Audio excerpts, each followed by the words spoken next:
Hello there. Good evening. How's it going? Welcome, welcome to the stream Saturday night here. Uh, Hi, Red.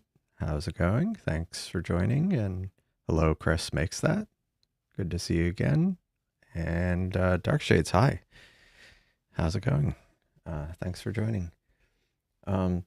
Yeah, so before the stream, I went ahead and got both of the Seestars running. And it was interesting. If you've been on the stream recently, there were some kind of quirks, some alignment issues and such. But today I ended up using a different star, one that's kind of in a slightly different position in the sky, which is also pretty bright. I used Deneb, and it actually was able, both of them aligned or did the horizontal calibration pretty quickly. And they both had a pretty low failure rate, failed frame rate. So that was really good. Now, one thing I'm just noticing that I'm kind of trying to look into at the moment is that both, I'm not necessarily as diligent as I should be about clearing off the old images on the telescope, and I have not been good about it. So I am trying to clear up some space. So what I had done here is because, like, if you only have a single Seestar, it's relatively straightforward to go in and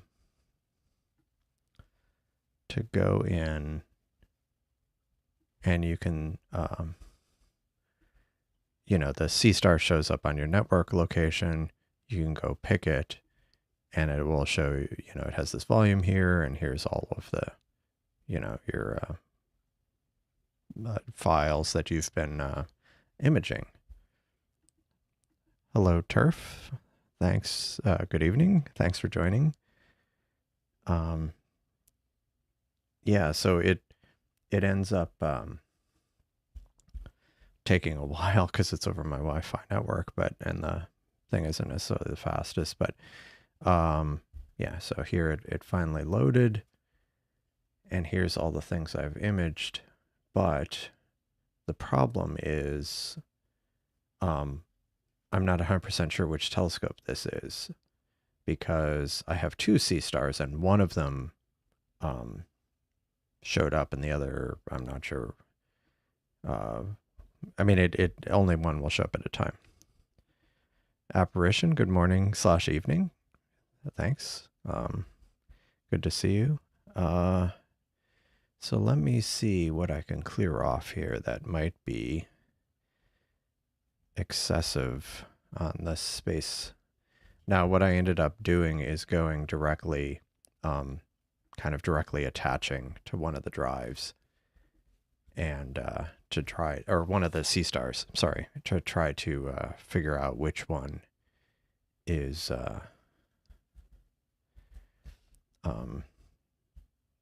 what I can clear off remotely, because I do tend to copy things off. I copy them off the telescope onto my network storage, but then I back up my network storage to cloud storage. But sometimes the upload speed takes a while. I mean, it can take a while. So I don't delete stuff off the telescope immediately, because I don't know that it's actually been, uploaded to the cloud yet. So let's see.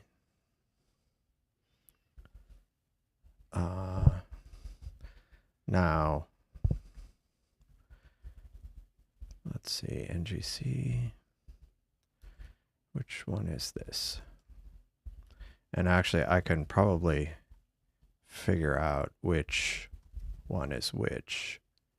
Actually, you know what? I can do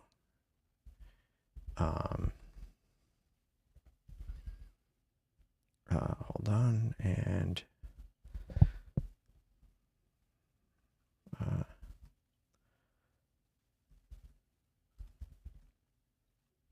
let's see, let's delete these. See if this works. Now, did that actually do anything? Theoretically, it should. The number should go off on one of the up on one of the telescopes, because I did delete something. But maybe not. Let me see, NGC. As soon as this,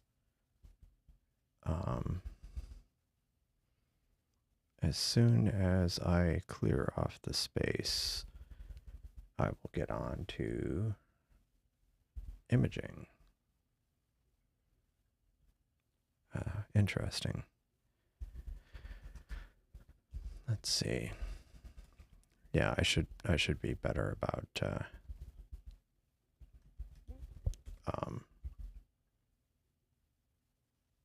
I should be better about clearing off space.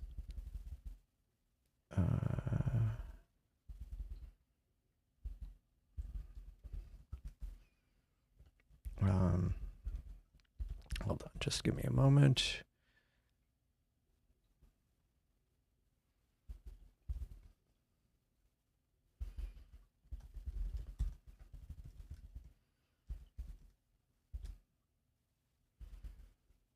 Let's see, sub, start at fit.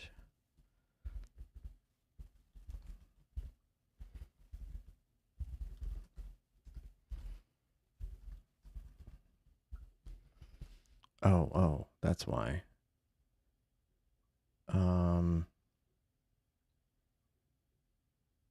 Okay. Yeah, these should be. Hold on, and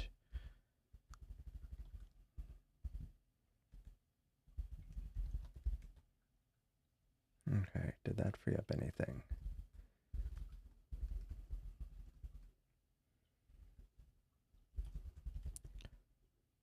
Oh man.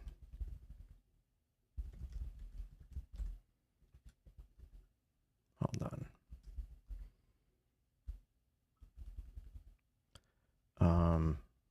Give me a moment.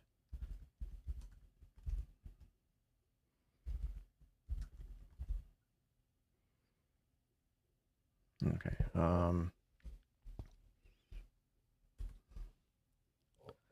Let's see. So this one had some stuff on NGC 7000. Why is that? I hate it when the thing doesn't get dismissed.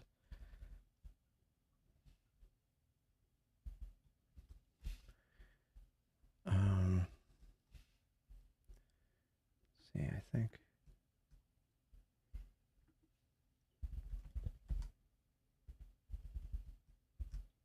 What just happened in the background? Hold on.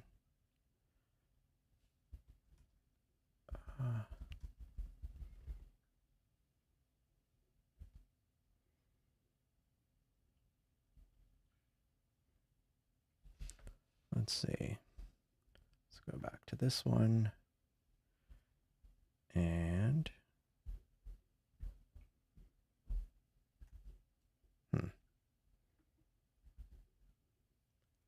well, this might take a while.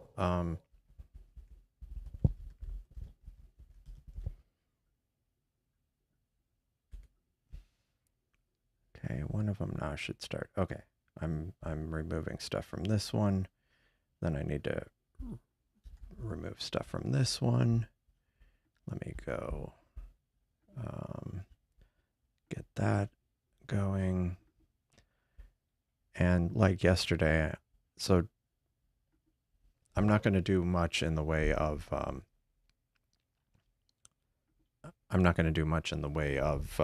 live coding today, hopefully. I have been making some changes to the code locally, but I haven't nothing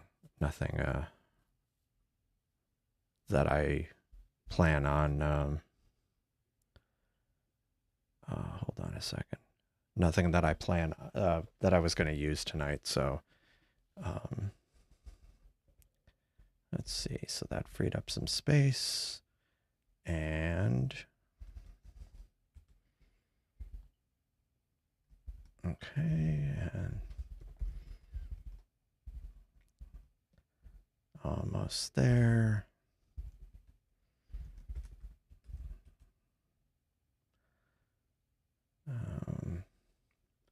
Once I just free up a little bit of space, I'll be able to start imaging.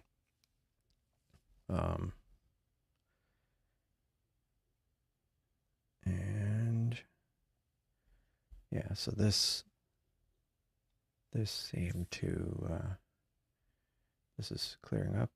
Okay, so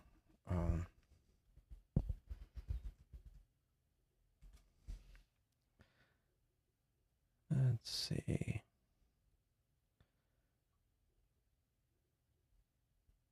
So the first target, so let's see, the conditions are actually pretty good. I like looking at these replays. This was from last night. I started, or the time lapses.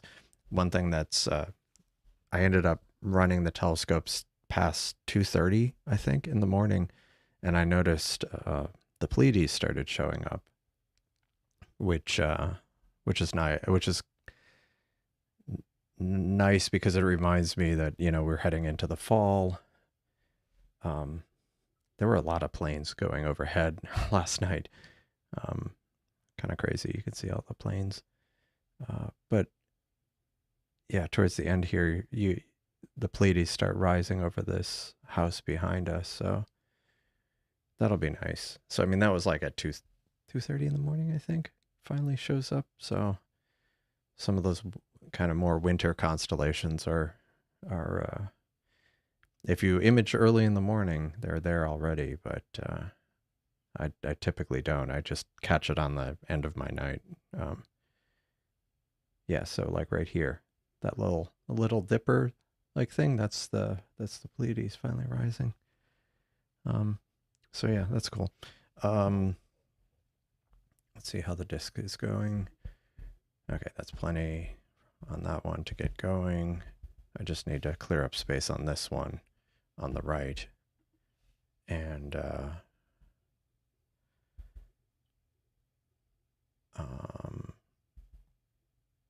let's see. So next, let's look at the list. I think I might end up going with what I did last night, something similar, but I'm not going to do the local live stacking. I'm going to be live stacking on the telescope itself. Going back to that for now. But if anybody, again, like yesterday, if anybody has any suggestions on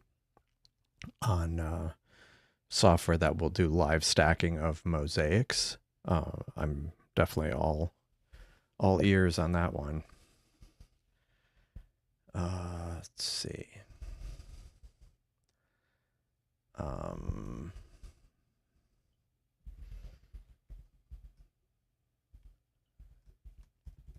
Okay. So let's see, what target was I going to start off with? I will start off with I think I might, unlike previous sessions where I ended up doing two different, unlike previous sessions where I ended up doing a mosaic across both telescopes, tonight I'm going to do a mosaic. I'm going to do at least one mosaic, but I'm only going to do it on it. It's just a 1x2 mosaic, and I'm just going to do it on one telescope. So I'll have both telescopes doing slightly different things. Oh, imaging Saturn tonight. Cool. Cool. I need to, yeah, good images of like Saturn. Is that what? Because yeah, I mean, it's kind of a small target. Let's see. What do I have a lot of on this other one? Actually, I might have a lot of M52.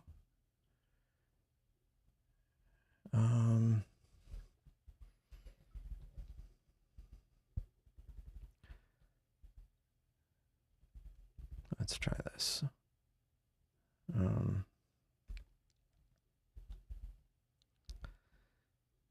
Let's just stop this and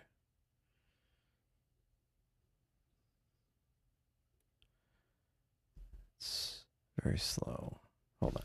Okay, so I am going to go with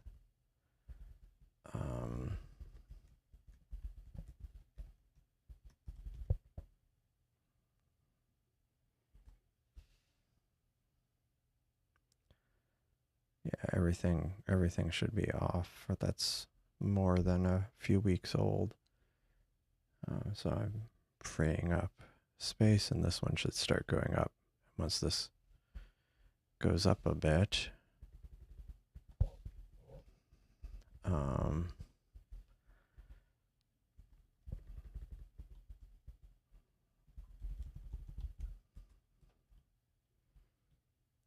Once this one goes up a bit, I should... Oh, okay. Well, that would do it. Not using your Seestar. Yeah. Using probably something with a bit more reach. So let's go to... Actually, so let me bring up Stellarium. The old standby. And... Because I want to just double check on Pluto. Because I'm going to be imaging Pluto again tonight. Because I'm still trying to get that that animation of Pluto. And that'll need about a half-hour exposure. Come on. Okay. It is visible. Pluto is visible. So I might as well actually kick that off. I will kick that off on... one thing that was added recently, and I don't know if it applies to both telescopes, or if it only applies to Federation. It might not apply to Federation. Basically, it was a request to be able to add items to an already running schedule, and I think that works now. So we'll test it out tonight. Hello, Joe V. Oh, Pleiades. Yeah, actually, I got a reasonably passable image of the Pleiades when I first got my Seestar. I need more data on it though, but it takes a lot of data to get it. Because to get the nebulosity of it. And I didn't do a mosaic because I didn't have Seestar Alp and I didn't do a mosaic by hand, but this fall, I mean, I'm going to definitely do a mosaic of the Pleiades. And I think you should be able to get some good results, but it takes a lot of, I mean, I don't even remember how long I exposed it for, but it was, actually, let me go check on my, because I have it all on my NAS, of course, but it'll take a second. So as you can see, I had targeted Deneb, Pluto, search for planet. Oh no, I don't want to do this. This is on the unified one. I don't want to do it on the unified one. I want to do it on, let's see, is this done clearing off data? No, it's still clearing off data. Maybe I'll wait just a little moment for this to finish. Let's see.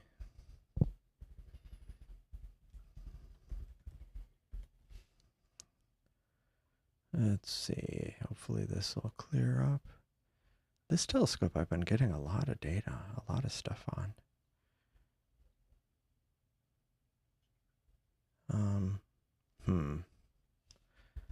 Oh. This is telescope 2. I wonder, let me check if I had like some solar stuff on here.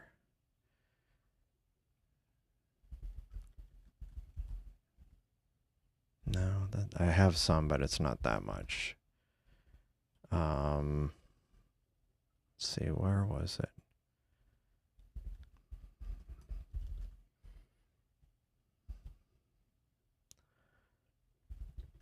Where is all the storage on this particular telescope?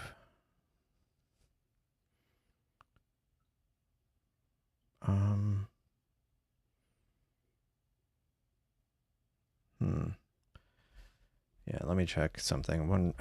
It's always something I need to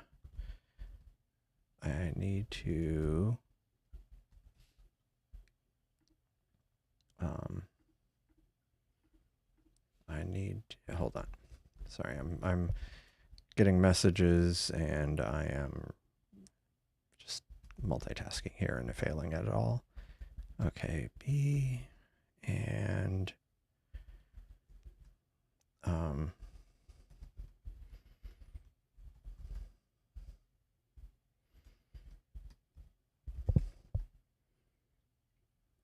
okay.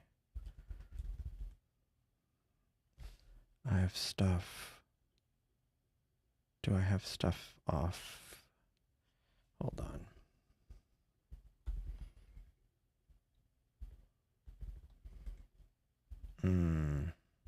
That's not good. Where is all the stuff on this this particular telescope? Did an M45 3x2 need more data for it? Yeah, I mean it's to do let me shut this off. Let me see. Let me go back to how much data I have on that I took of M45. And I was happy with the result, but it definitely was noisy. So this one. Okay.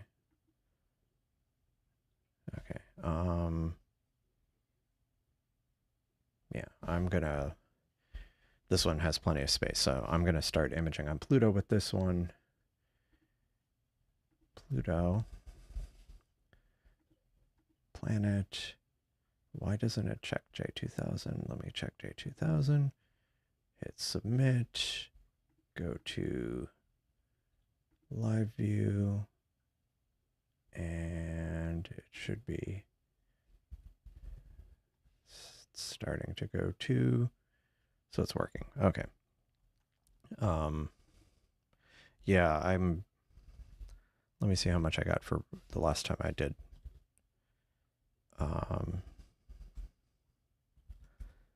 The Pleiades. I got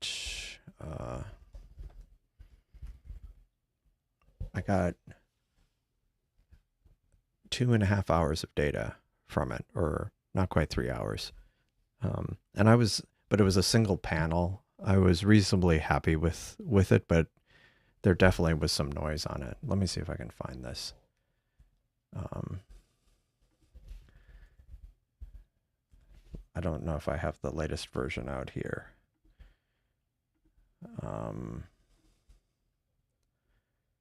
I need to reprocess all of these. This is not the latest version, but this. Oh, maybe this is the latest version. I only did the processing in serial, and I don't know that this might be an old process, like without the noise reduction in it. And you can see the nebulosity around the stars, but like there's still so much noise. Now this is for my Bortle 9 skies, but I think I'd have to have like 10, 20 hours on it, I think, to get really a clean image. Probably 10 hours just for that one frame. Which would track what Joe V has with 4.5 hours per panel. I'm guessing that it was 4.5 hours per panel. Uh, let's see. Let me go back to where is the storage on this one? Because I cleaned off the other one. But this one is just taking a minute.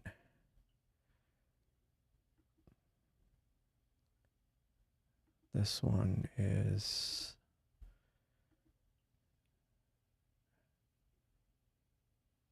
let's see. Oh, that's a bummer. You have clouds rolling in. Yeah, it's actually where are you where are you about, Stark Shades? I mean, because that was the thing. Like we were supposed to have clouds come in here tomorrow, but I think that we're not going to actually get any clouds. Maybe in a few days we'll get some clouds, but because we're yeah, so we managed to have another nice clear night. I mean, you can see it's I go to the live view. It's pretty pretty clean tonight. Oh yeah, Dallas. Yeah, yeah, the backside of the storm, the hurricane. Yeah, that was what was gonna. That's what we were gonna get clouds from, but we didn't. I think it just didn't because it's far enough north. The bands don't have or the outer clouds haven't kind of gotten down to here, and I don't think they will. They originally were saying they would. Like a couple days ago, they were saying Sunday midday it would start getting cloudy, and it would be cloudy through Monday. But the last I saw, it was actually going to be good. Yeah, see, look, now it's clear here. Before it wasn't. But then Thursday we'll start getting clouds in, or late night Wednesday, so that's good. So I'm trying to take advantage of the situation and get as much imaging done as I can.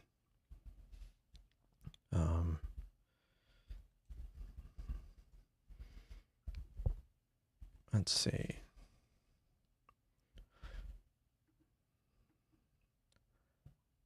Right. Yeah. So I think Chris makes that you're down south of like in Alvin area, right? Are you the one in Alvin? Sorry. Yeah.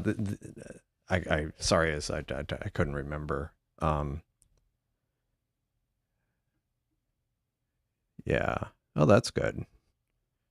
Able to test out the all sky camera. Yeah, I think there's I think that's why on Wednesday, or yeah, late Wednesday, we're going to start getting clouds, but maybe for 3 days. I mean, because this a lot of times means it's going to be cloudy, at least here near the coast. So we'll see. But yeah, there was another storm coming out. Another thing down in the yeah, okay, yeah, you're down in Alvin. Although now it's not, like at one point there was an area down here, a tropical area, and I don't think it's this one. But yeah, maybe because it's not going to be a tropical depression, but it's still going to be a rain event. There was something down here kind of developing. So at least it's not going to be. It doesn't look like it's going to get organized into a storm, but I mean, into a tropical storm. It'll still be bringing moisture probably, but anyway. So let's see. Go back to this. I didn't actually start recording. Oops. So let me start imaging that. And it shouldn't have to do the calibration because I was able to get, I think I was able to get both of them to successfully horizontally calibrate. Okay. Okay. Yeah, I mean, yeah, I know there was one, but It's no telling. But the good thing is we've had this front come through, which does tend to take the wind out of the sails of from anything getting too strong. But we shall see.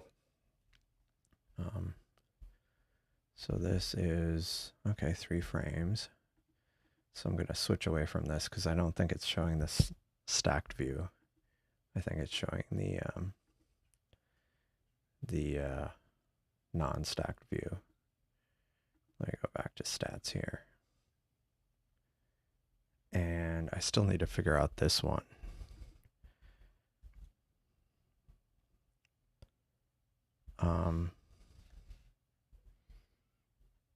Let's see. It's just very slow. Because unfortunately, I mean, some of these operations are still kind of slow over the network. Let's go back to the live view and see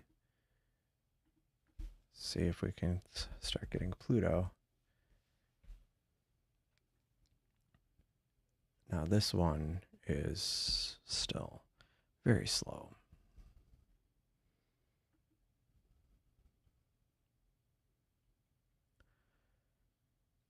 And what could I have taken images of that are using that much storage? That's the thing that's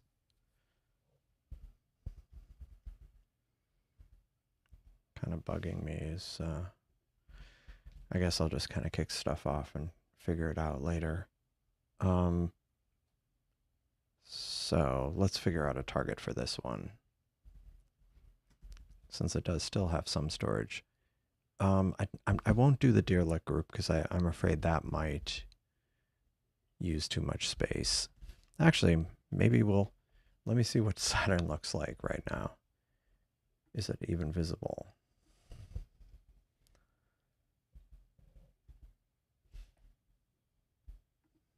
Nope, not in my backyard. Not in my backyard. Not for another hour. Oh well. So close. Let me pick something. Wow. Mothra. I want to pick something that I can image that won't be too intensive, but that while I sort out the disk usage on this one telescope. Do I go ahead and try to get some? No. I mean, the conditions are pretty good here, so I want to try to take some advantage of it. Especially because I'm not planning on doing, what do you call it, live coding so much tonight. So let's see what's down here besides Pluto that I might want to image. Bernard's galaxy is too faint, at least where I am.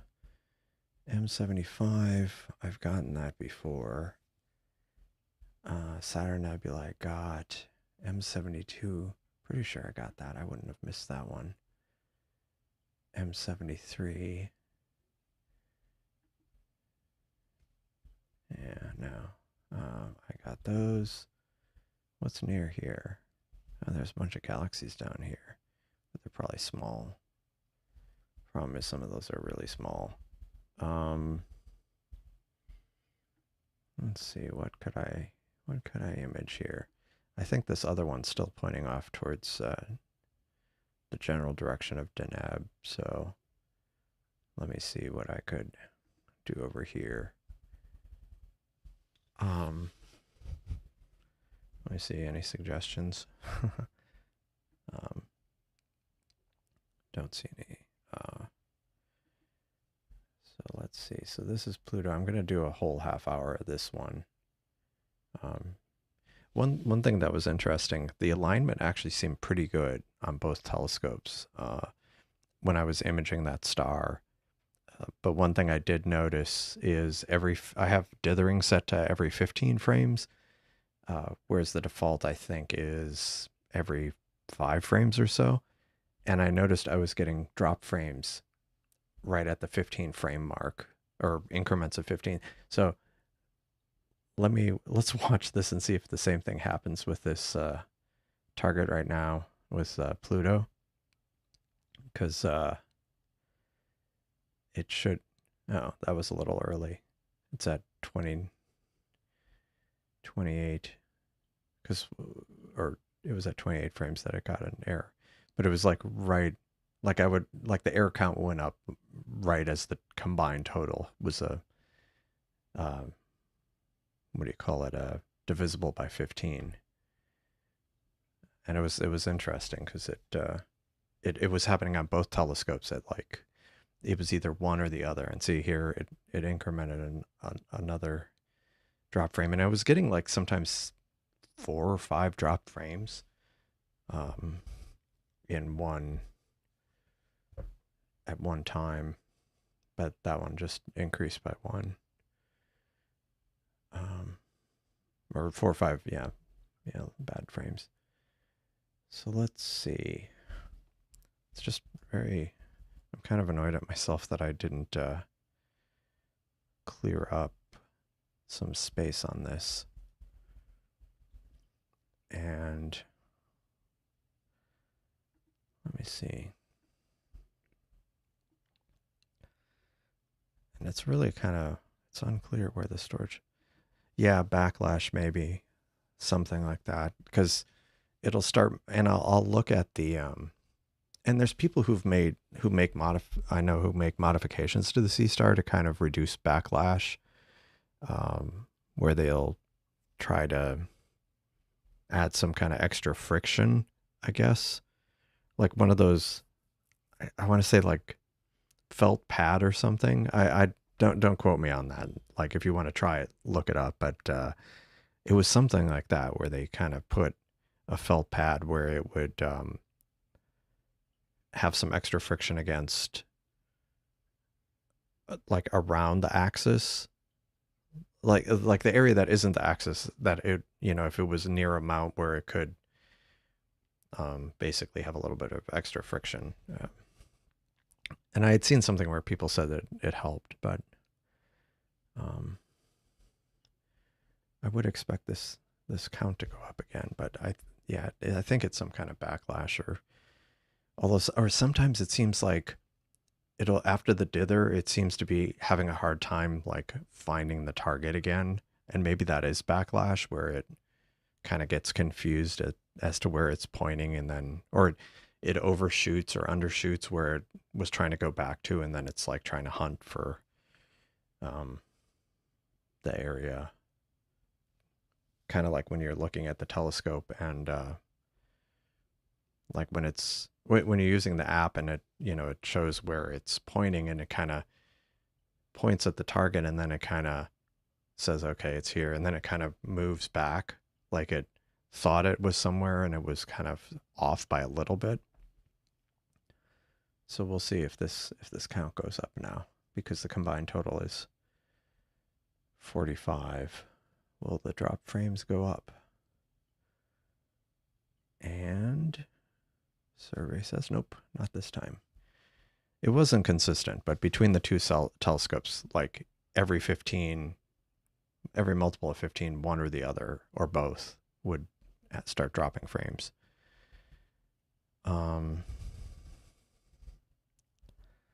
Let's see. M27. Do I have? Let me look. M27.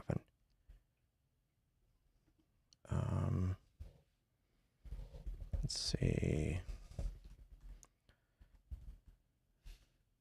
Let's go back. So I'm gonna, like I say, I'm gonna do a full half hour of Pluto while I try to clear this one up and figure out what I'm gonna point it at.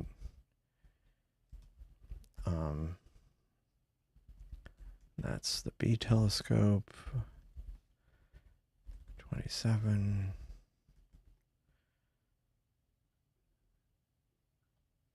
I can't believe that.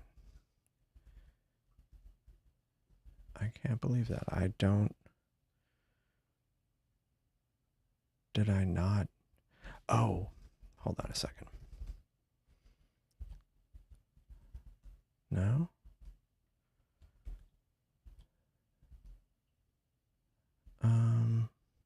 No. I guess I haven't.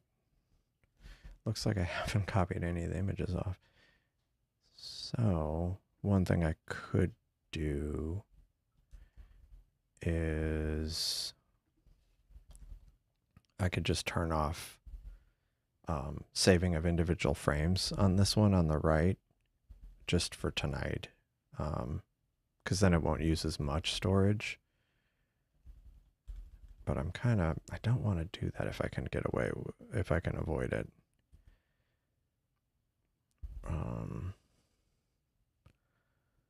Let's see. Let me try again. Like I say, I need to have a better ingress pipeline where I pull in files and clean up, because that's it's kind of frustrating. But yeah, this is. Let me see where Pluto might be in this image tonight. So Pluto and that. Okay, so that's the field of view. And is it even pointing at the right? Is this even at the right field of view? Because it looks like there's a relatively bright star here. No, that's a 7.5 magnitude. Maybe it's not that bright. But even then, I don't see any star that looks quite like that.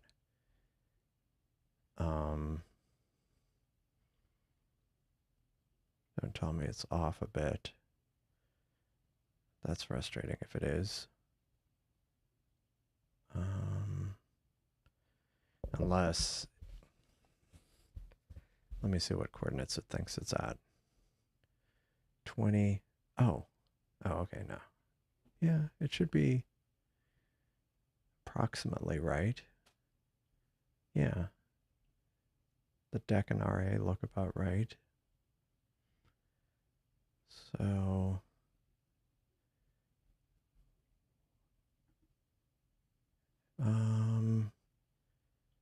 just trying to figure out this star field here.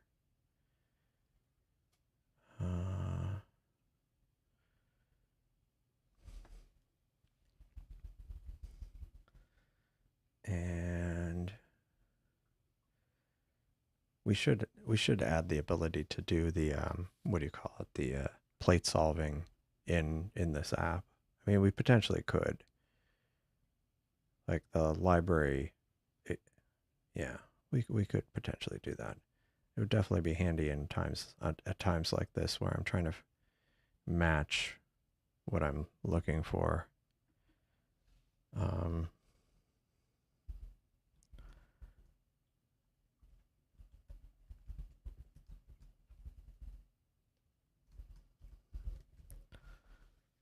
Okay. Let's see. Can you adjust settling time? I don't think that's a setting. I don't think that's something. Like, it has the backlash, the or not backlash, it has the dither, the number of frames between dithering and the amount of pixels it dithers. Like, yes, how much it moves. I can get the plate solve from commands page. That's a good point. Let me try that. And let me switch to this telescope. And actually, frame complete. Unfortunately, this isn't. Let me look at the, see if it's logging anything that I might be able to use. Because sometimes, unfortunately, this doesn't, it's kind of cut off here, but the information that comes back from the telescope sometimes has the plate solve information, but I don't see it. So let me go ahead and trigger the plate solve. Thanks for the suggestion. Okay, start. Actually, let me see if I can get current plate solve.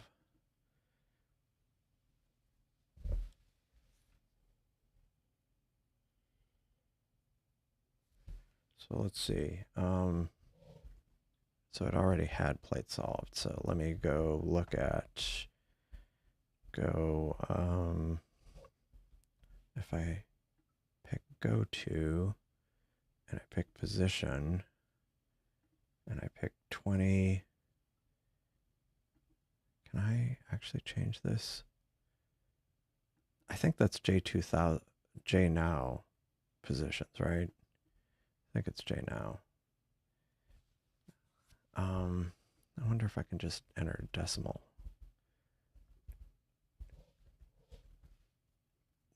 Wait. No. So 20 hours. And what is 19 minutes? 0.19 is 11 minutes. 11 minutes. And this is minus 23. And 0.33 is 20. So 20. Yeah. So it should be slightly, it should be slightly offset. So that's why. Let me go back to that. Pick, nope, this one, and go to, okay. So this should be the center of this image.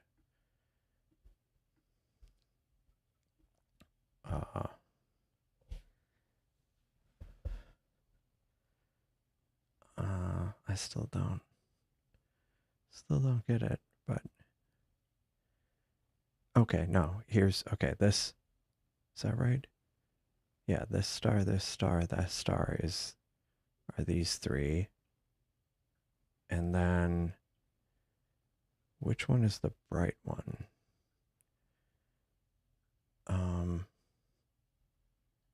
Wait,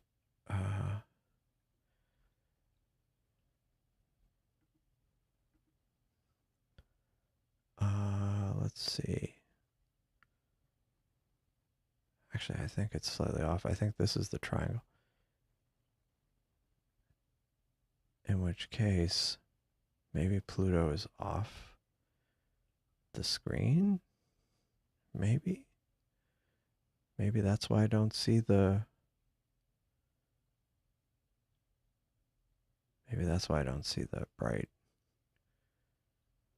Yeah, unfortunately. So like this pattern here is this here. And so Pluto's off to the side. So it didn't actually get, it's off by a little bit, I think. Close, but so I might as well stop this one. Yeah, J now. Yeah, I think so. But I'm gonna stop this one because I think it's not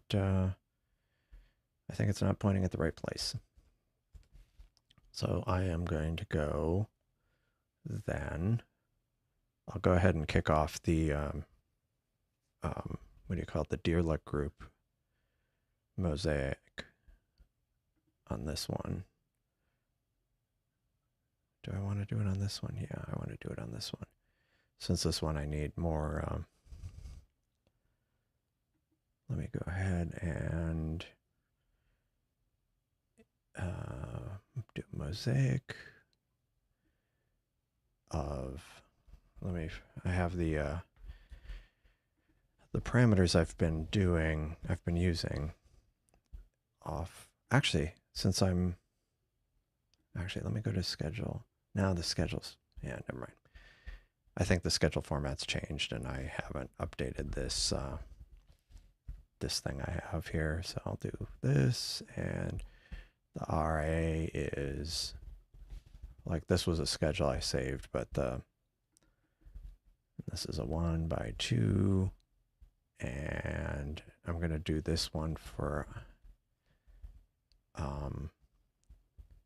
I'm going to do this one for 90 minutes. So we'll do that, 50% overlap, J2000, 90 minutes since we now can specify minutes. And I will go on this. And it should be, okay, this is running. So I should be able to go to the, oops. I keep doing image when I mean to go to live. And let's go to, actually, I'll just leave it go here for a bit while it's figuring out where it needs to go. So let's go back to this, go back to stats on this one. I think I'm just gonna temporarily turn off saving of subframes on this one, just so we can kind of move forward with this telescope. And that way it won't use as much storage. All right. And I am going to do on this one, I think I'll do NGC. Do I want to do that one? I did that just last night, the NGC 281. What would be another good target besides NGC 281?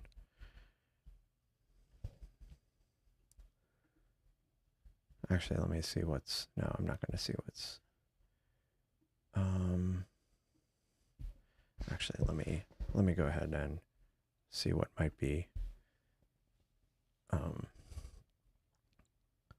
I think I've gotten all these Messier objects, so I'm just going to see what I can do for H2 regions. North American Nebula, Bubble Nebula. Which one is this one? Oh, that's faint. I don't want to do that one. Too fair. Emission Nebula. Crescent Nebula. I got a lot of data on Crescent Nebula. Blazers, Bipolar Nebula. Bright stars. Clusters of galaxies. Dark Nebula. Emission. Molecular clouds. Nope. Don't know if I want to do planetary nebula. I don't think so. Reflection nebula. Does anybody have any suggestions of things I should try to image? Keeping in mind that I might not be able to actually see the object at this point because of my obstructed backyard. This one, which one is this one?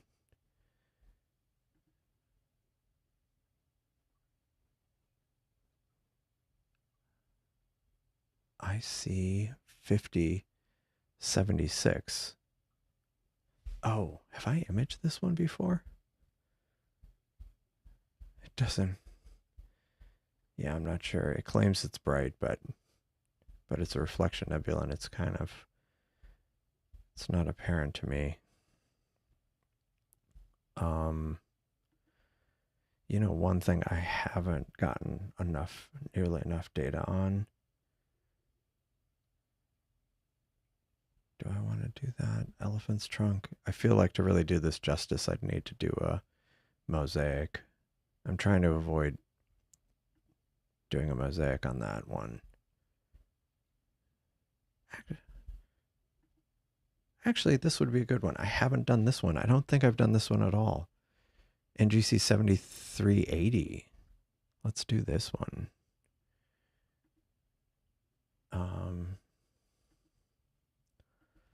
NGC 7380. Look it up.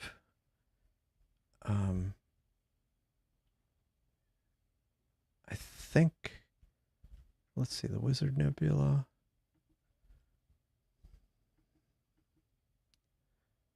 Oops. Didn't like that. I keep, like, sometimes it won't click on the target I'm trying to click on. I'll go ahead and do this for 45 minutes. And I will use the light pollution filter. Okay, Wizard is a great one. Cool. Maybe Here Skies is probably better.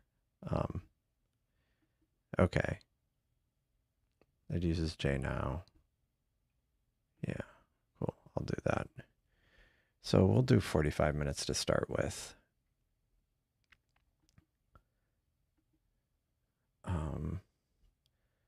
And then let's go to stats. Okay, this one's already going.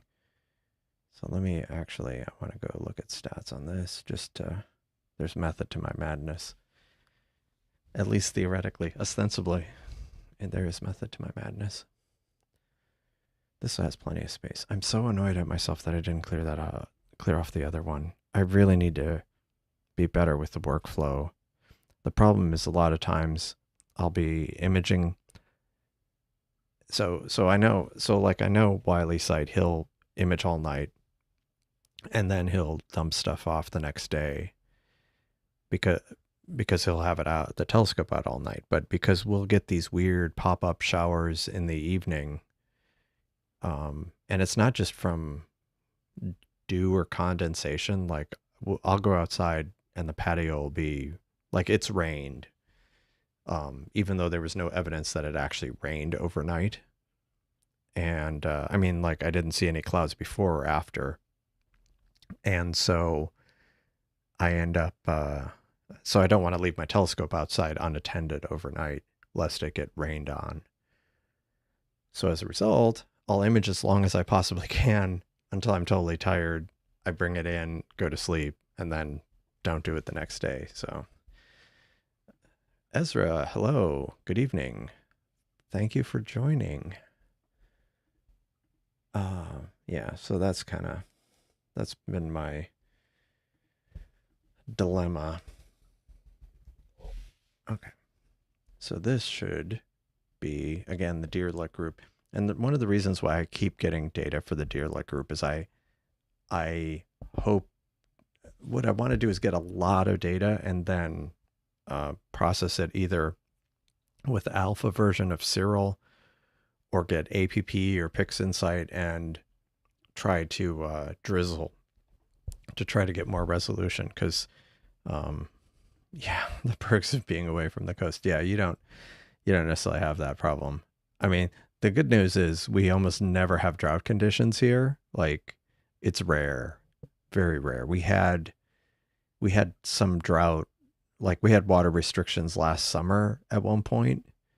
But it's funny because of our proximity to the coast, they'll say, okay, you know, we have these water restrictions, but it's not like Austin where they have long-term drought conditions, multi-year drought conditions, because here all it takes is sometimes literally a single storm and we're caught up.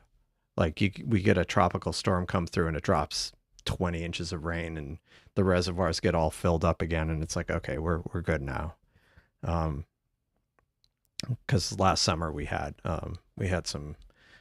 actually had water restrictions, which is rare. It's very rare here. And then going into the fall, I think we started getting some rain, and then I think we may have caught up for the year by the end of the year. Because yeah, we can. I mean, it's not unusual for thunderstorms here to drop a few inches of rain in one shot.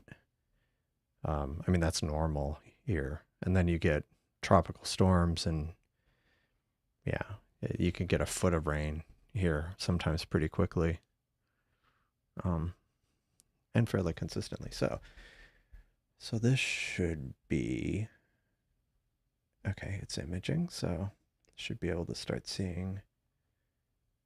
Wait, am I in the right? I'm pointing at the same telescope on both. Oh, wait a second. What did I do? I just realized.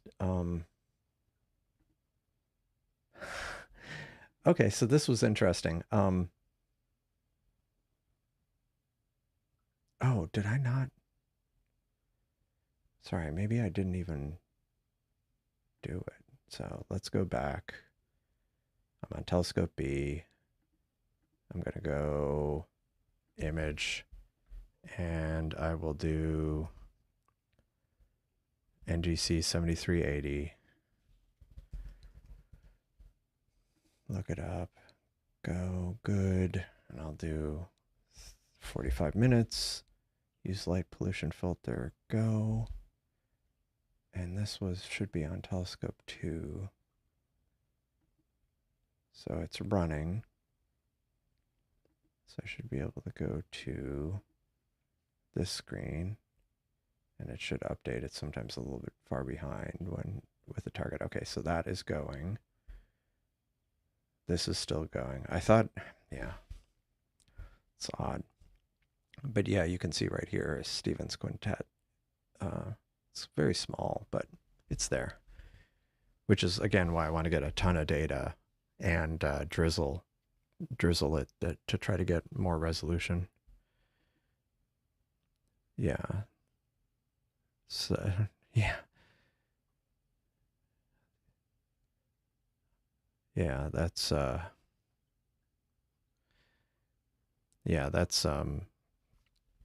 it's kind of a bit frustrating when okay,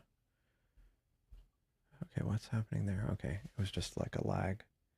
Okay, this is dropped frame 1. That's always off to a good start. Let's see what these look like. This is the one that should be pointing at the Wizard Nebula, and this one is pointing at the Dirichlet group, and that's generally the right direction. They're both kind of to the north, east, so that they're kind of pointing where I would hope they were. Not after a good start. 3 drop frames. What is it doing?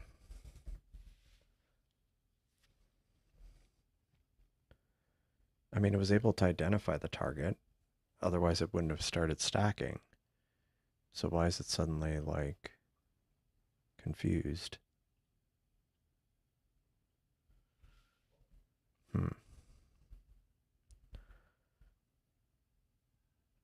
Let's see. I'm just looking at the logs here. But yeah, why would it be? Okay, it finally got a frame. Better late than never. But that's not off to that's an inauspicious start. But this is the one. This is the telescope that yesterday had all that noise on the darks, and I wonder if that's a factor, or is it because I had to turn on the light pollution filter and maybe it's having difficulty.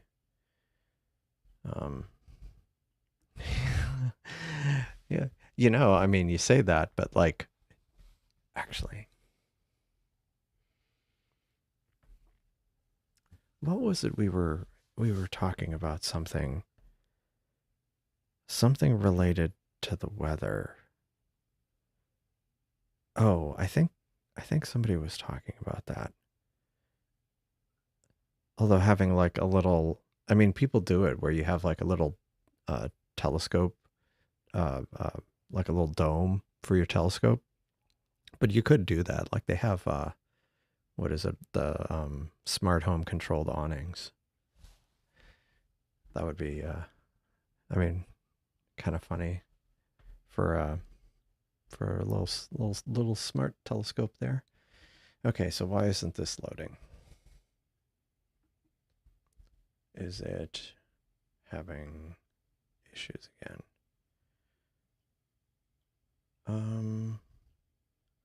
It's telescope. It's the right telescope, the right hand one.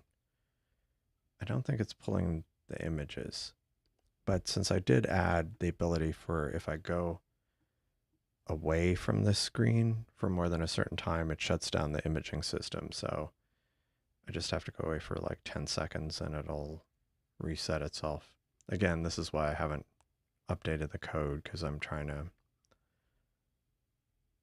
clean it up and make it more reliable. Okay, I think it finally figured it out. So let's just go back directly. There we go. Okay, well, that's promising. It's already got some data. So this is the, I don't know why I broke this. This should not be, oh, actually when it's stacking, this shouldn't even be visible, but I guess I, with my local modifications, I guess broke that feature where it hides the motion because it, the Seestar, when it's stacking, like it doesn't lock out certain functionality. So you could actually tell it to start moving the telescope while it's stacking. And yeah, it was easy to do, and you could, it would basically ruin your image. I mean, unless you were like storing subframes, then you kind of, it was okay, but um yeah, that was kind of unfortunate. That was very unfortunate.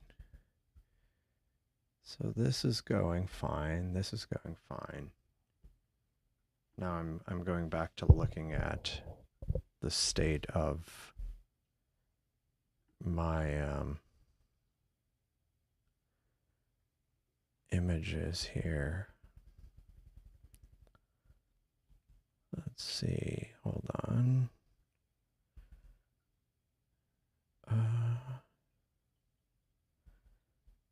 Anyway, so let's see what. Yeah, tested that. I don't know if you were was it an intentional test? Because I know there were a few people who there were a couple of people who mentioned it, that it was a little too dangerous to accidentally move the telescope using the control in live view while it was imaging. I don't know if it was an intentional test or not. Yeah. Oh, okay. Yeah. You wanted to see if it worked. Yeah. It was kind of funny that I think someone did it accidentally, and were kind of it's kind of frustrating, I imagine. Um, let's see.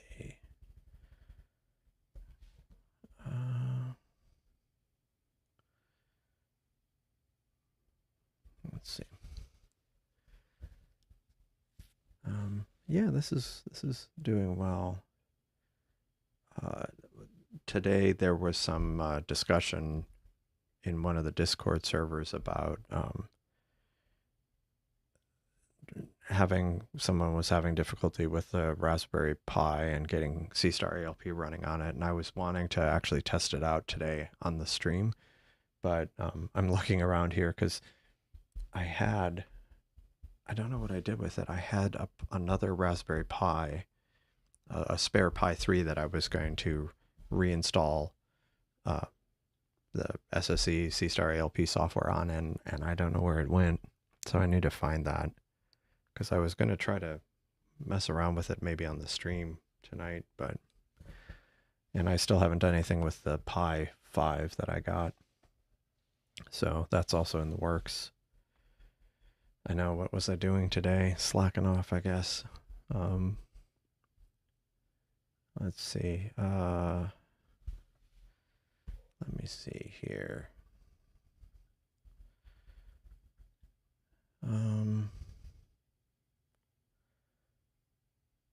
Let me see.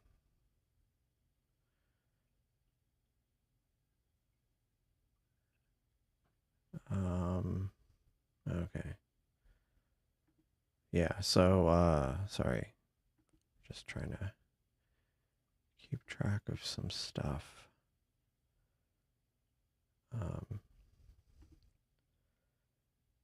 Oh, nice. I see dark shades on the Discord server. If you want to join the Discord server, there's links in the description somewhere, either the channel description or the video description.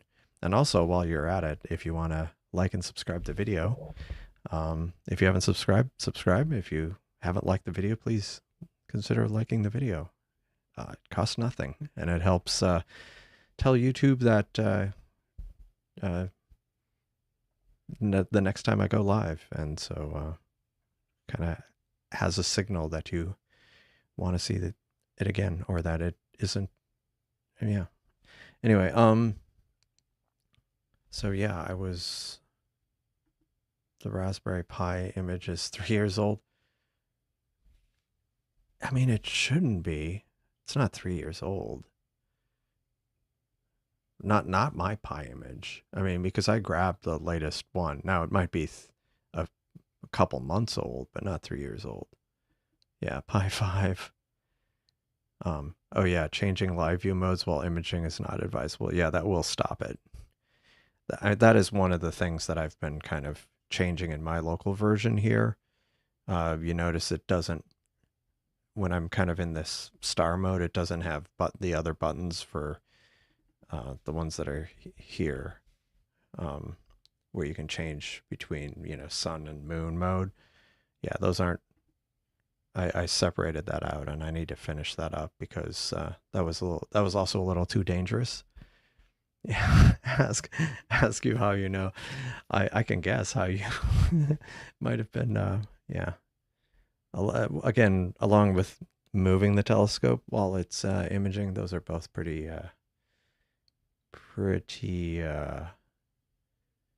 problematic things to do. Yeah, so I'm only doing 10-second exposures. Typically, I only do 10-second because I'm not shooting equatorial, and I could, like, depending on the target, you can go beyond 10-second exposures, but I have found I've typically just done 10, because otherwise depending on where the target is in the sky, it starts trailing more. And especially given my skies, the areas of my horizon, the area of the sky where there's less rotation, less field rotation, like those areas tend to be closer to the horizon, and closer to the horizon is obstructed at my house, in my backyard, because I have buildings like every direction, which is why the stellarium looks so terrible. Like, this is a rough mapping of my actual horizon. Um, like, if I try to, yeah, so this is the full circle of, the sky, and you can see I only have a fraction of the sky visible, and it's mostly just up. And I mean, here's the meridian, and so it's mostly up and mostly to the east of straight up. It does dip down a bit further to the south, approximately to the south, and approximately to the north. This is artifact's not real, but so I can actually image things fairly close to the horizon. But like this area right here, it's kind of I call it like a window, like a valley between buildings, and I can actually see things down here. I can image things down here, fairly close to the horizon. I mean, closer to the horizon. But unfortunately, this was the only place where, like, the Eagle Nebula and some of those kind of targets were visible from my backyard. So I mean, just like Pluto, I only get like half an hour to an hour to image while the object's kind of going across this area. So yeah, it tends to limit how long I can image individual targets too.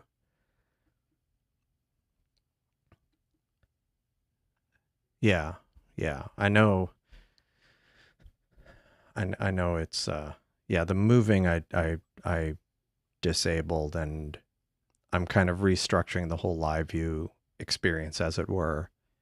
Um, it's still kind of, it's not quite done yet, but the idea being that I'm trying to avoid the dangerous combinations where you accidentally press something and it messes it up.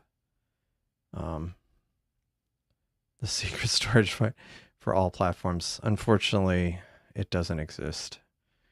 Um, I mean, the source code is on the repo. but hold on. The source code is on GitHub. Um, and like the changes I have, they're purely local because I'm still working them out. They're even more buggy than otherwise. But like this is the most current version of the software, and like the Windows executable gets updated periodically. It sometimes, I mean, it's sometimes a bit behind. The Raspberry Pi image that I created is much further behind, and I keep saying I'm going to fix it, and unfortunately I haven't. Um, but otherwise, unfortunately, there isn't. Um, I mean, we're starting to do like releases, but even then, I think this is just the source code, and I think Kai has been like in the last couple weeks has been tagging things because before that it had been a while since a release had been tagged. So really, we should probably tag things more frequently. And that goes to your point, Cosmic Ray, that you made either yesterday or the day before about having maybe kind of a more stable release for people who might not want to beta test when they're uh, imaging in the evening.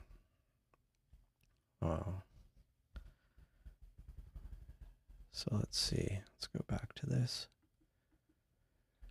Okay, this is actually looking nice.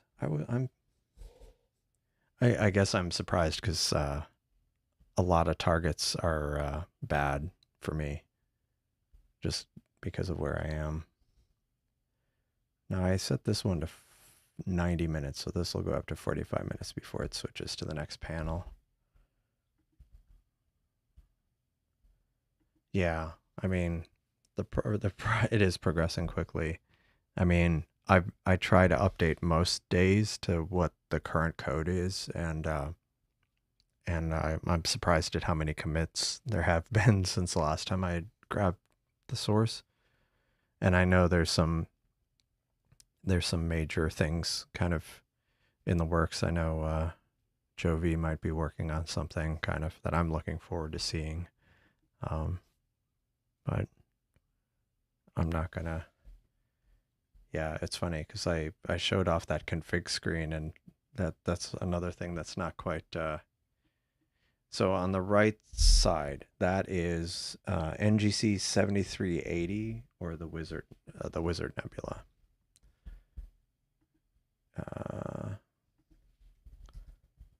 And I have it with the light pollution filter on. So this is what I'm imaging here. And it looks like, I mean, I'm starting to get data, but I have a feeling this might be something where I probably need to get hours of data to really bring out all the detail. But it's off to a reasonable start. Yeah, no, I know. Cosmic Ray, I know. And really, I've been meaning to, I need to raise that with others about maybe, I mean, again, to Joe V's point, we're making a lot of changes very quickly. And I feel like a lot of the functionality is kind of, I feel like much of it will be good for all users, even the rookies, as you say.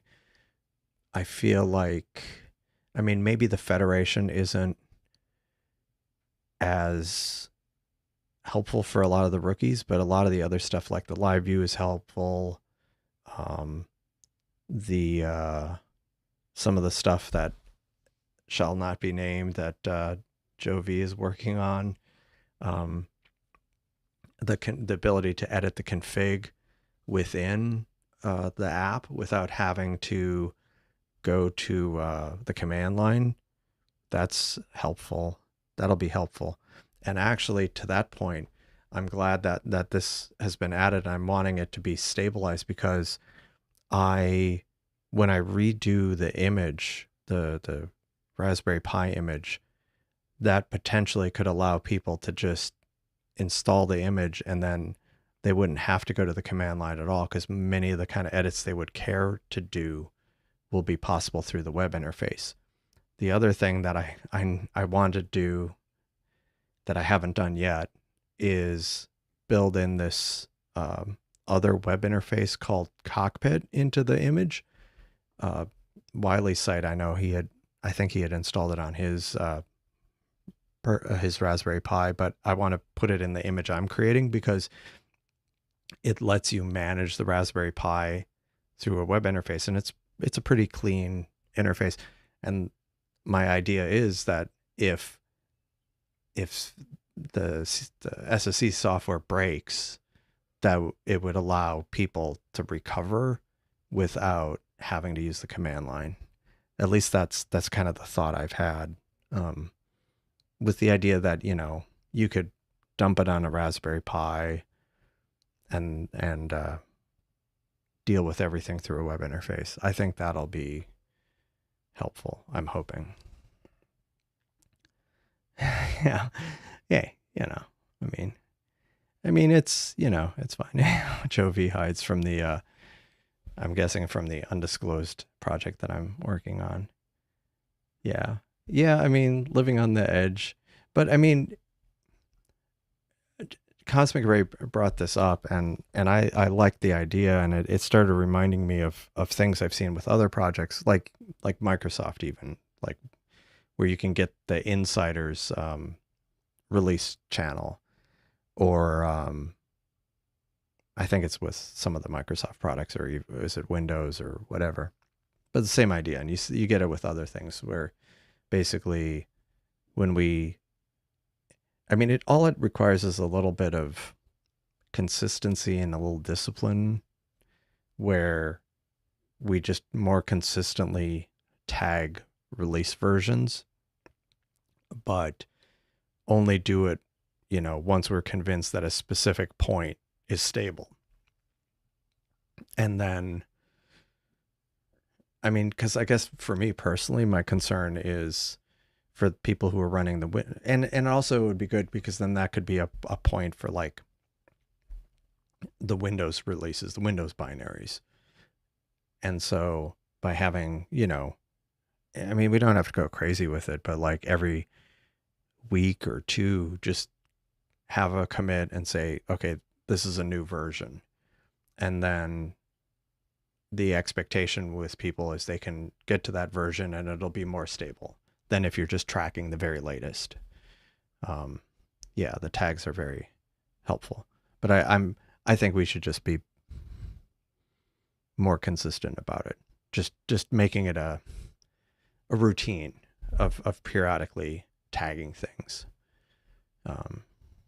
Because I think once we do that, like once we're comfortable with a specific commit, like, yeah, we release something and it's like, okay, it's broken. And usually that shakes out pretty quickly. Sometimes we catch it ourselves. Sometimes I personally, whenever I drop a bunch of code, I ask people to, like on one of the Discord servers, like, could you test it out? Cause I just released something new. And I think if we, like I say, doesn't have to be even every week, but yeah, every other week would be nice. And then use that as kind of a jumping off point to cut another binary, a Windows binary. So that way people always have the latest or a close to latest version, because what often happens is someone will come into the Discord server and they'll have the Windows version or like my Raspberry Pi image, and it's like, where is feature XYZ? And it's like, sorry, you have to update it. It's just not a good user experience. Like I say, we're all volunteers. We don't want to go too crazy, but I think with just a little bit of, cutting release tags periodically, I think will greatly, it'll benefit a lot of people. And even us too,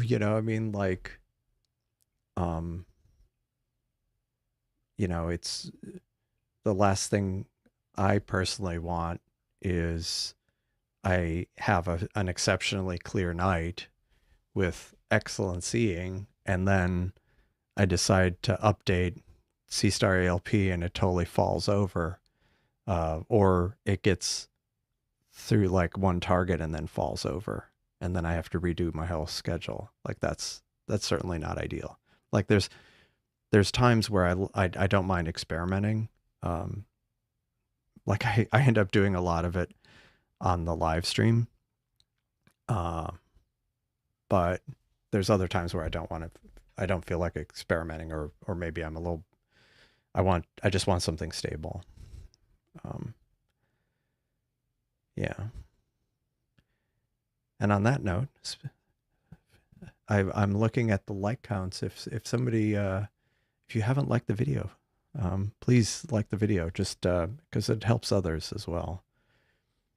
Um, but yeah, this is turning out nice. But I do feel like the Wizard Nebula, I do feel like I need to get a lot more data on this.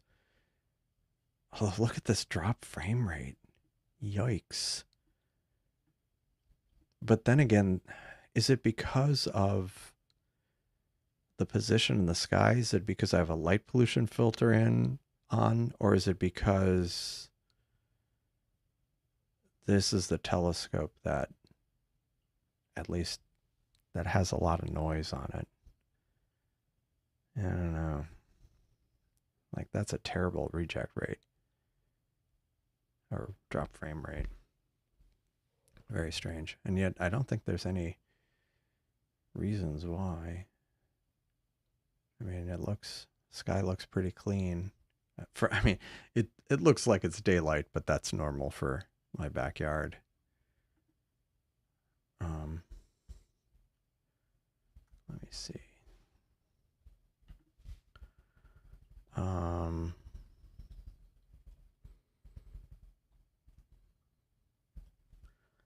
Yeah. I'm still trying to figure out why this telescope's where all the storage is being used. This one's going well. Yeah, so one thing, I don't think I talked about it yesterday, but one thing I really want to start looking at is that that new, what do you call it, astro distribution that'll run on Raspberry Pis, the Quarks or Quarkus, something like that. Is it Quarkus? Quarkus, Raspberry Pi, astronomy. Oh, Quarks. So it's Quarks. Yeah. Dylan O'Donnell did a second video about it that I still haven't watched, but I want to play around with that some more. Which again, that's one of the things I plan on doing with the Raspberry Pi 5 I recently got. Very recently.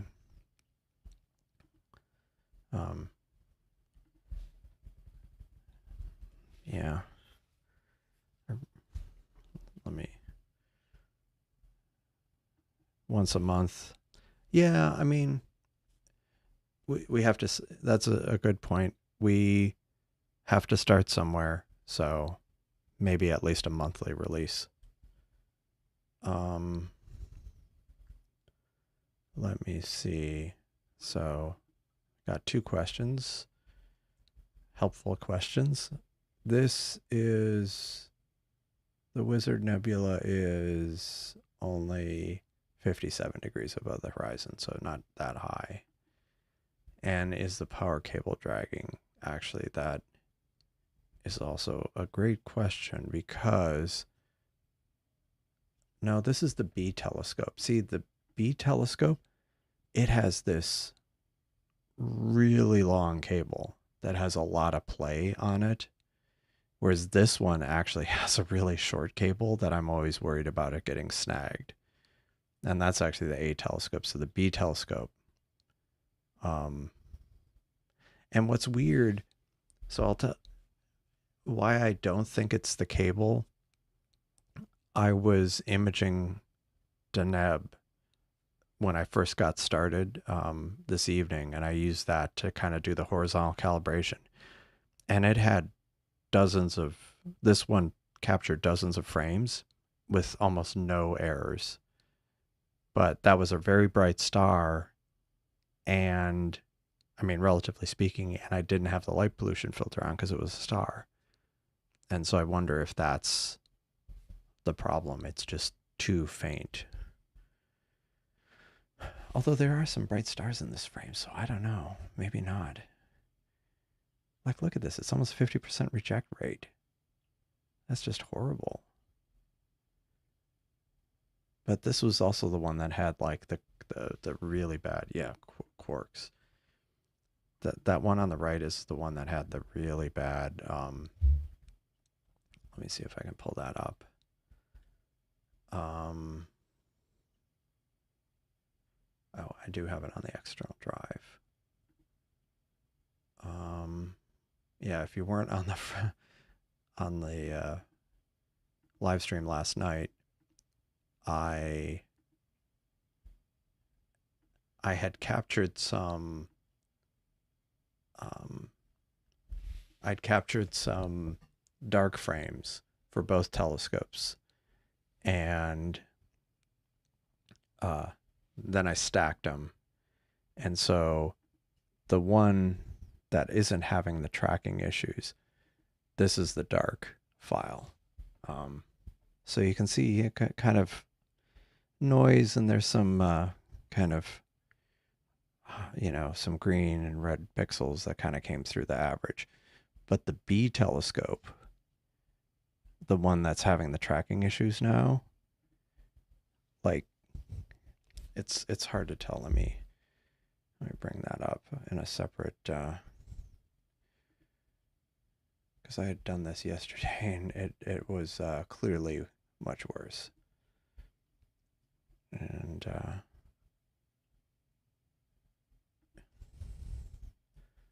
yeah, so similar amount of exposures for both, 10-second exposures at the same time, about the same amount, like 50 for each.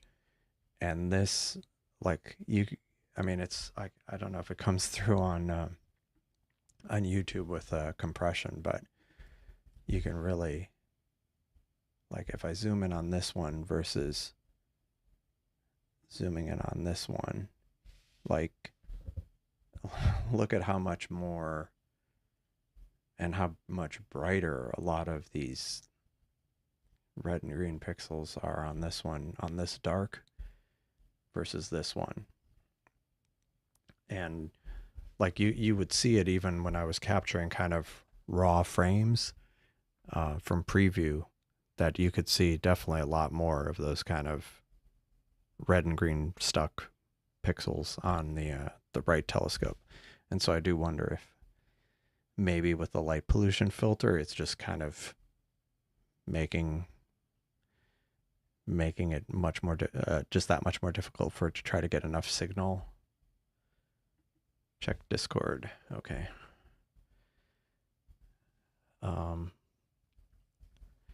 I'm scared. Check Discord. Okay, hold on. What did I do?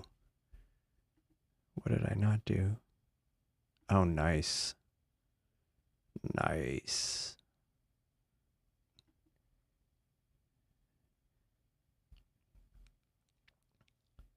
Nice. Very nice. Wow.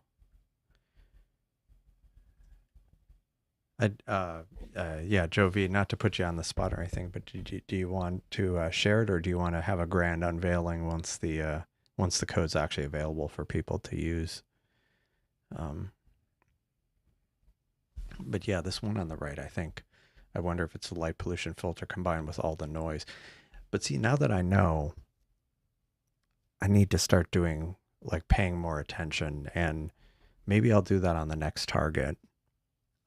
Although at this point, this one's going to be going for another 45 minutes. Maybe once this one is done, I'll point both of these at the same target and see if this one has a substantially higher reject rate.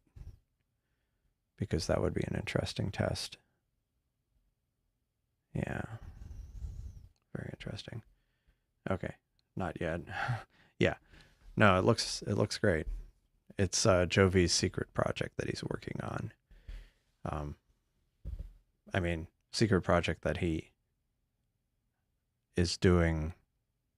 It a nice addition to the Seestar LP software. So, um, oh, that sucks. Clouded enough. Yeah, I mean, that was kind of the problem I have, and that's why I was doing live coding on some of the streams, because I couldn't get, um, like I didn't have enough clear nights, and I was trying to test the live view, and as part of testing the live view, I wanted it to be stacking, which requires night sky. And so, yeah, I was,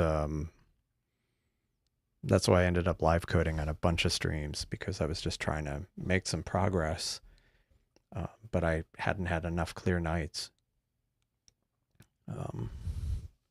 Or it was like during the week and I was tired and stuff. There were a few of those, but for the most part, it was just we had so much clouds and rain.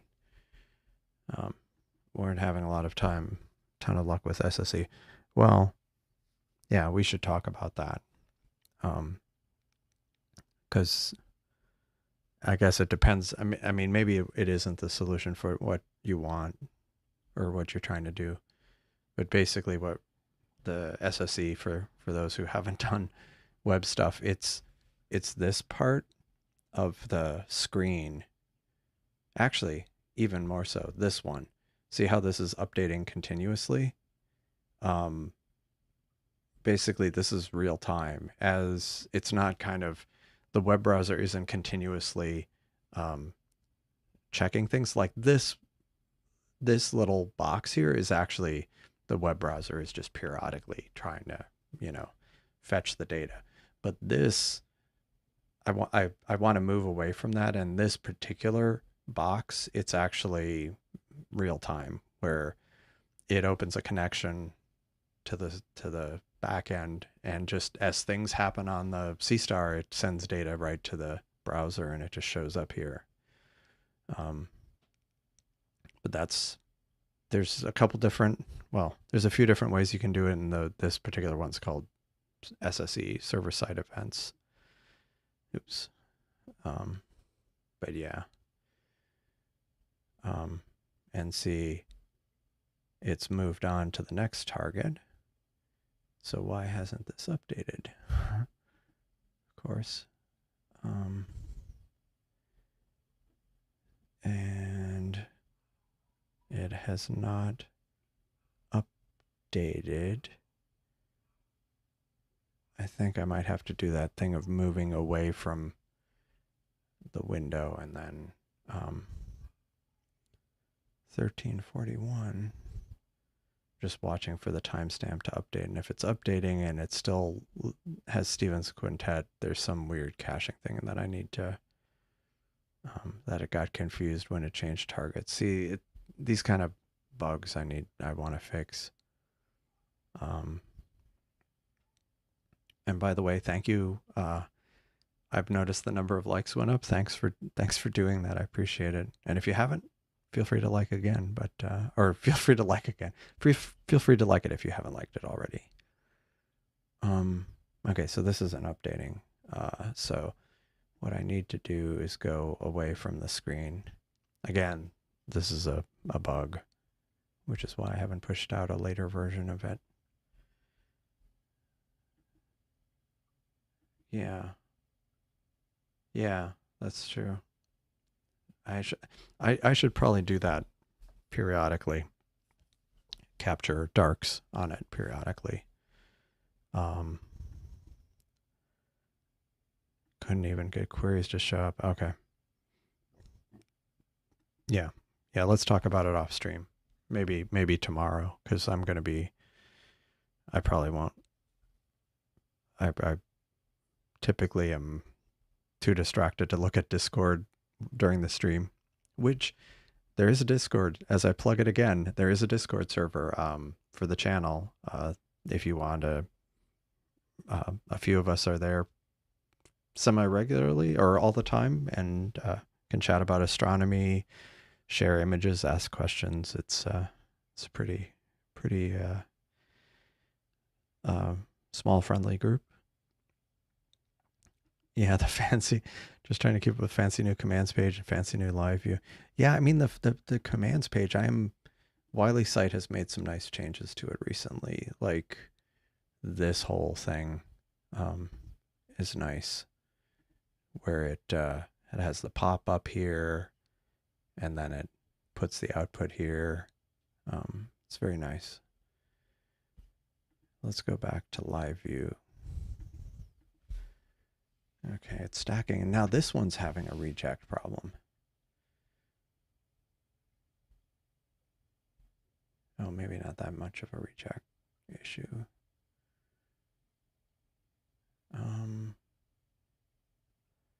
Is this going? Okay, it went up. Okay, cool. Okay, good. So this, I had tried to do the deer lick group the other night, and I don't think the telescopes were properly horizontally calibrated because it ended up somewhere else. And even with a small amount of data, you should be able to see this galaxy here, and it wasn't visible. And when I did the plate solve of it, the telescope was pointing somewhere else for some reason. I think it's just because I hadn't properly horizontally calibrated. Look at this drop frame rate. Is it actually getting any new frames? Oh, wait a second. I hope this isn't the problem. No?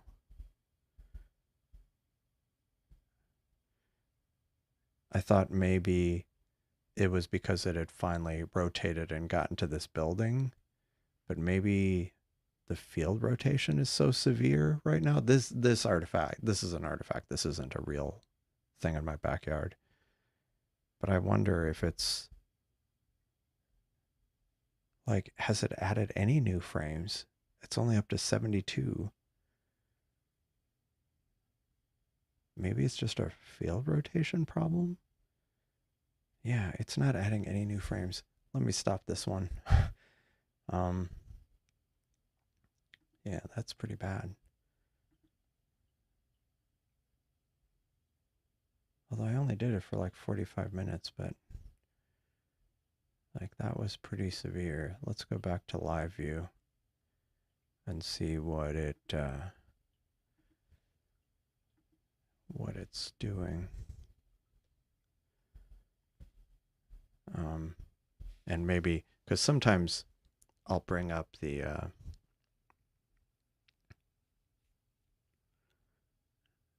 that's not right. Because I had stopped imaging, but maybe, okay, here we go. No, this doesn't look.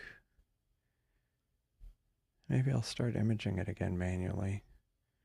See what it does.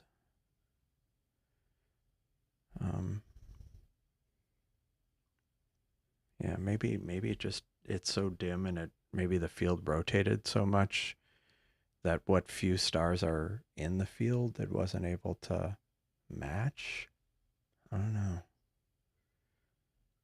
Well, how's this one doing? This one's doing okay.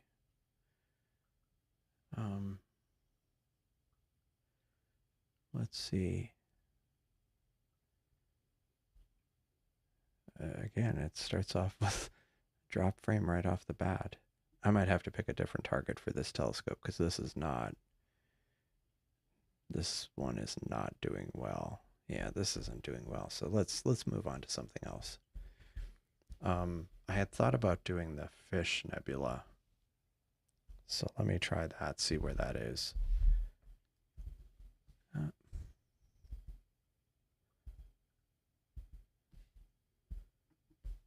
see 1795. It's actually lower in the sky, but not, I mean, it's still visible, so I'll try that. We'll try that. So we'll image I see 1795, search it, and let's do 45 minutes again.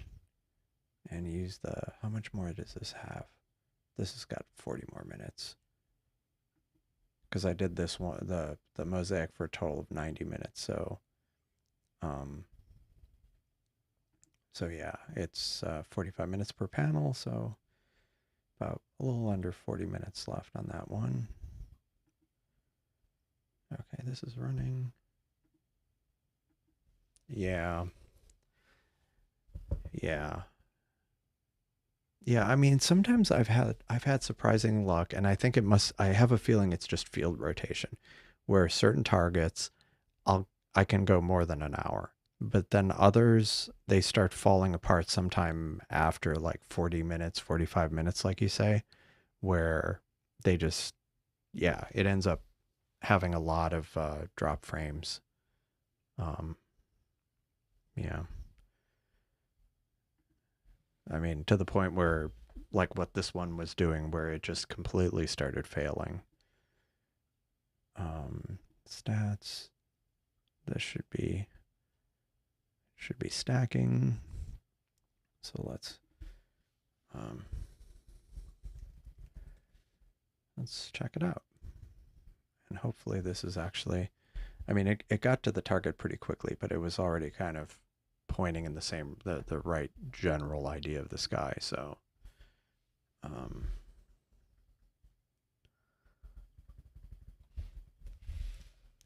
and it's thinking, and it's actually stacking. Okay, that makes no sense. Like,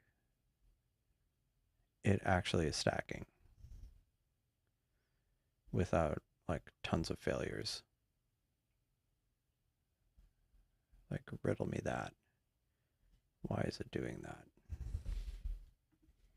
I mean, I'm not complaining, mind you, but it is kind of weird.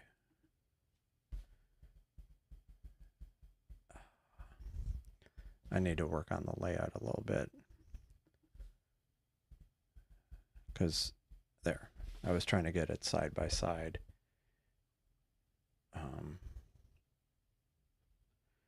But yeah, well, oops. But like, look at that. It's actually not completely failing, which is bizarre. I wonder. Yeah, yeah. People with the wedge don't have that problem. Yeah, I mean, if I start having these kind of nights, or a stretch of a bunch of nights where it's clear, um, I do want to start uh, doing some equatorial mode uh, imaging. And actually, so I don't know. So this is an interesting thing, Seiko. I think you had asked me if it was possible to see. I still actually I don't know if it's still. I still don't know if it's possible. You were asking if it was possible to kind of basically not track, and if you had the Seestar piggybacked off another telescope, just basically have it image as, I guess, like a secondary scope, and let the main scope control where it's pointing. And I don't know if it's possible. I still don't know if it's possible. I think the trick is, can you get it into star mode without it pointing at a star, without it trying to track? Because theoretically you can just turn on,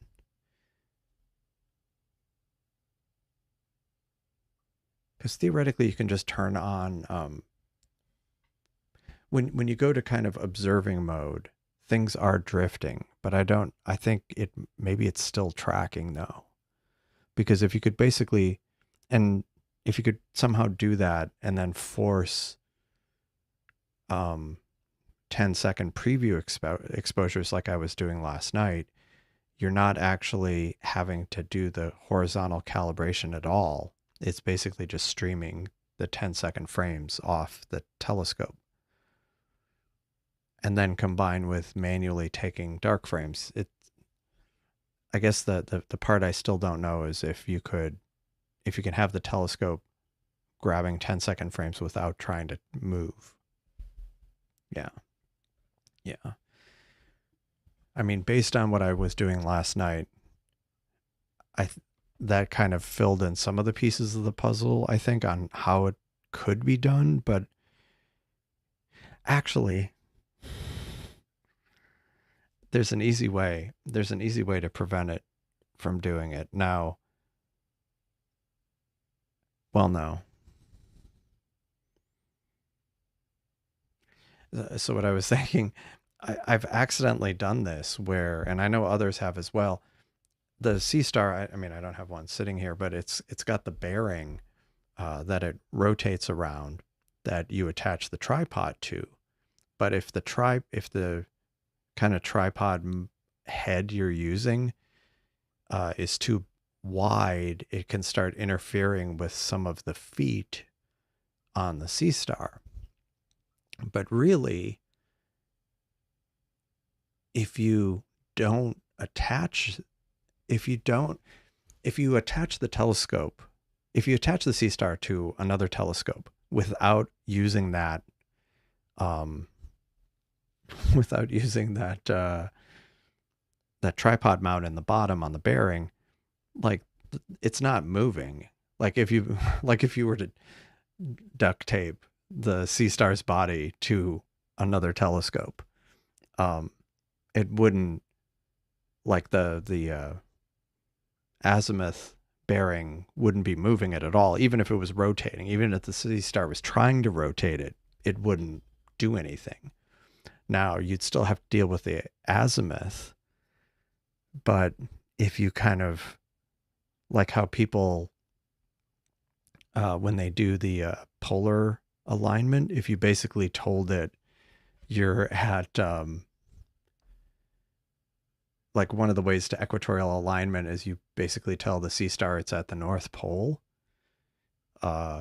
because then it's straight up. I mean, like the azimuth bearing would be rotating, like its axis would be going straight up.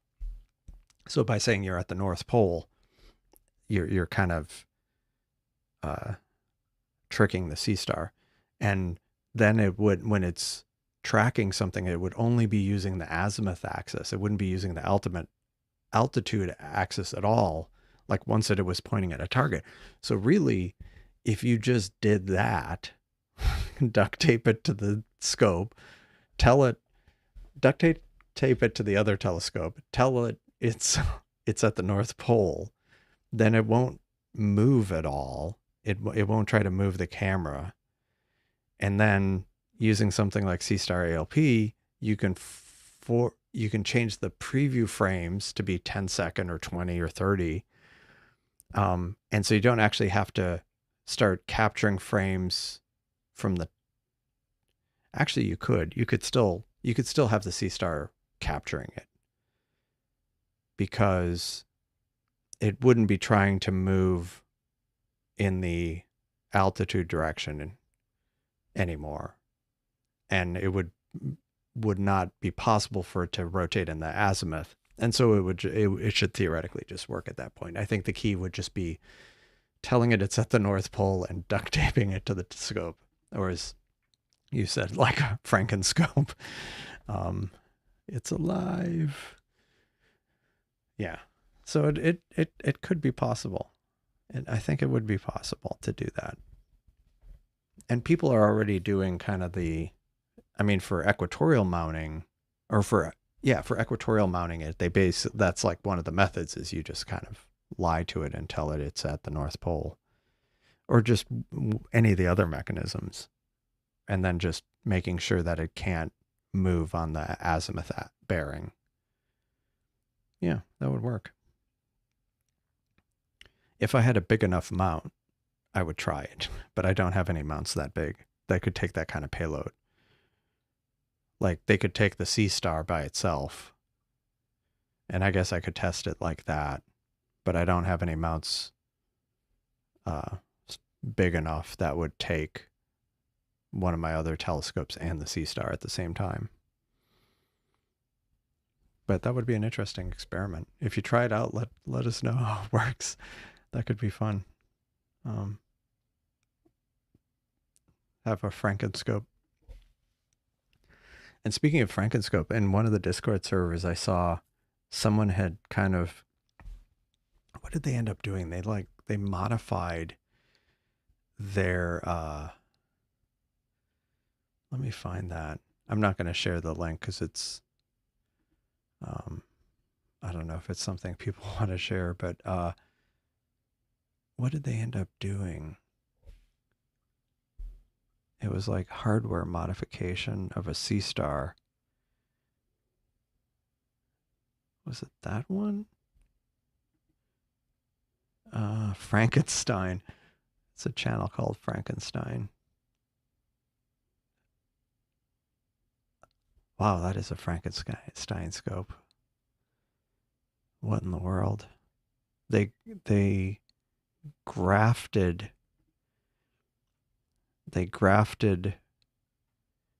another telescope on top of the arm of the Seestar. So the Seestar is actually doing all the tracking for both itself and another telescope. A much larger telescope, like a refractor like this long, is sitting on top of the Seestar arm. But I saw that isn't the one. I saw someone had like modified the lens, the optics on it, I think. I can't find that now, but hi, Red. Well, no, I mean, I'm you haven't completely missed it. It's going on. It's still going on. Yeah. Yeah. What kind of mount do you have? Is it one of those like really big sky watcher mounts? Because I know some of those. Oh, the one I loved was it was an Australian. What was it? It was the 2023 solar eclipse, I think. And what was it? Skywatcher.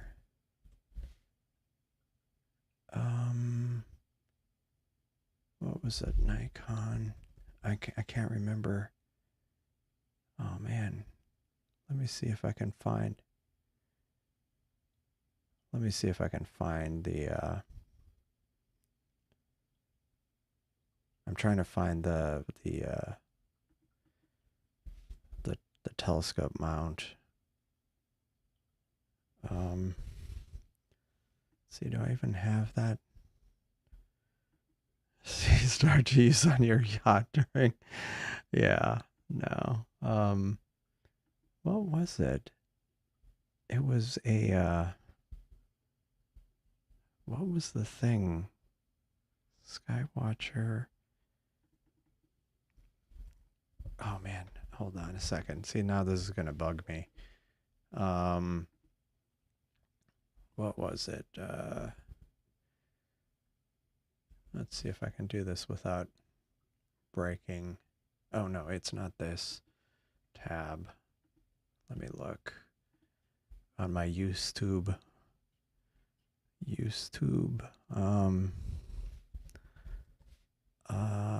Let us see.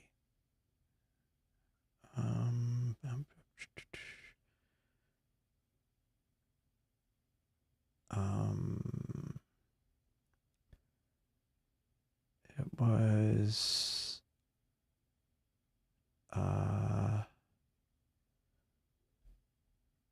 where was it?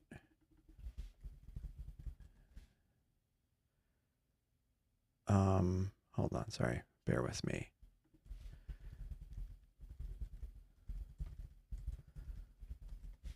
If I can find the video. I just want to find.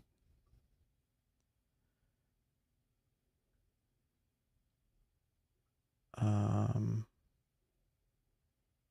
hope he didn't. That's so weird.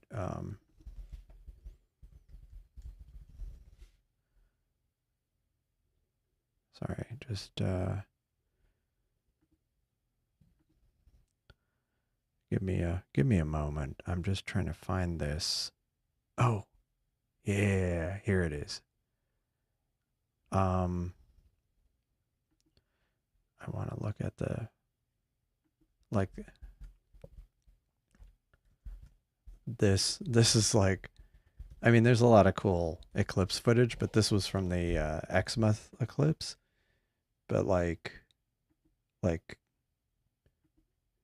some of the like the detail of the eclipse, and it was a 50-second eclipse, which is crazy. But he, um, let me see. I want I the whole reason I'm going down this rabbit hole is I wanted to show the hardware he had he used for that. Yeah, that's what I was looking for. That's one mount right here with a bunch of hardware on it. Yeah, like look at this one.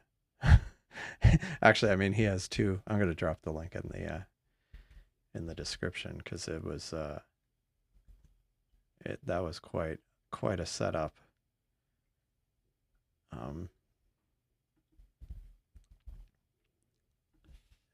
Two EQ5 and an AZ EQ6. What is the one he has? Like he had a list of, like some of these images are just amazing. But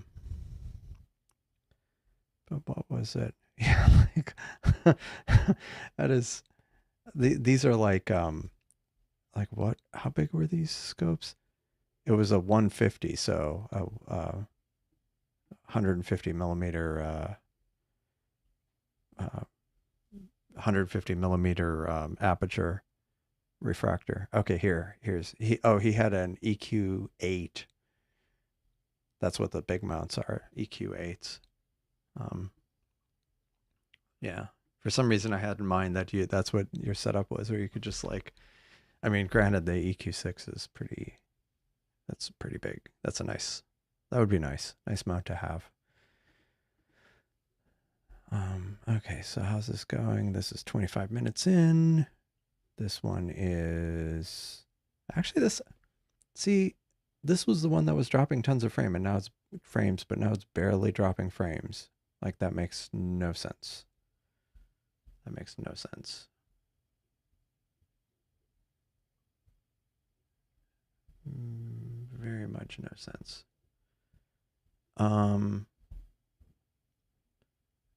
Let's see. Okay. So these are both kind of going along. This one I had done 45 minutes. I think I did 45 minutes for this one. Eating Taco Bell and pulling out the Seestar. Nice. Nice. Yeah, now I'm hungry. Dang it. Let me see.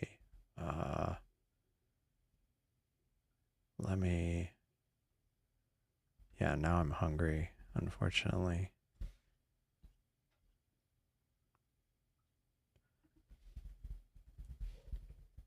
Hold on a second. All right. Actually, I don't think I've taken a single drop of water, a single drink while I've been on the live stream. So let me have some water.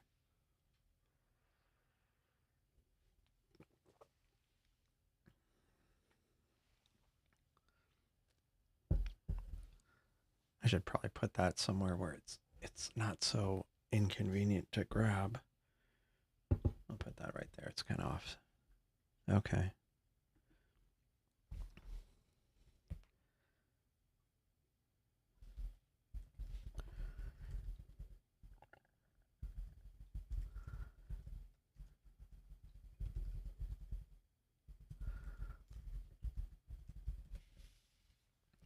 Sorry, just kind of coordinating some stuff. Yeah, unfortunately that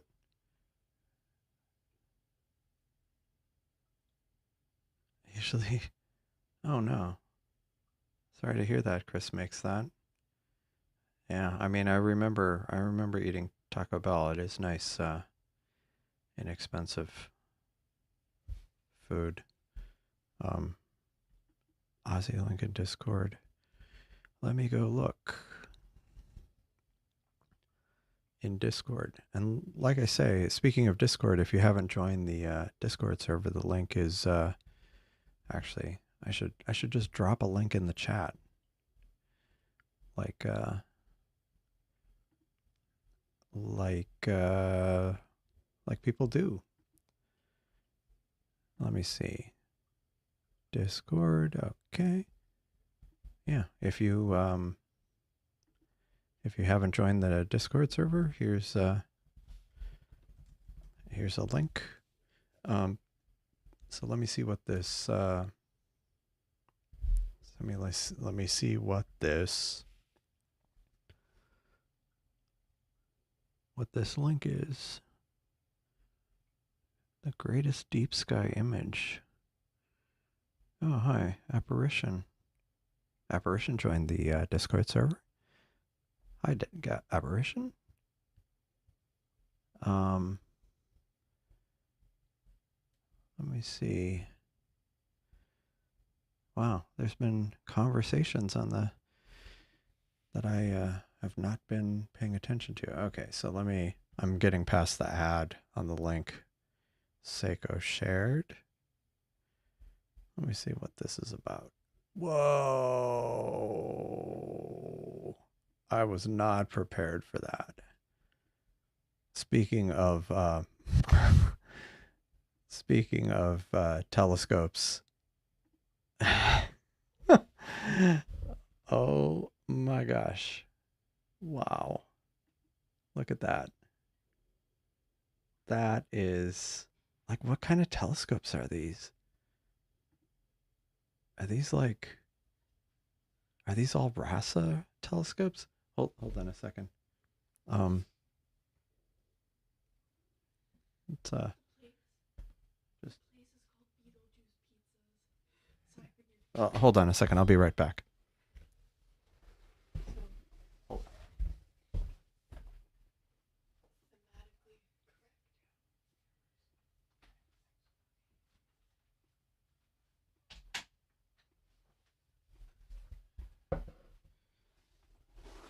This talk of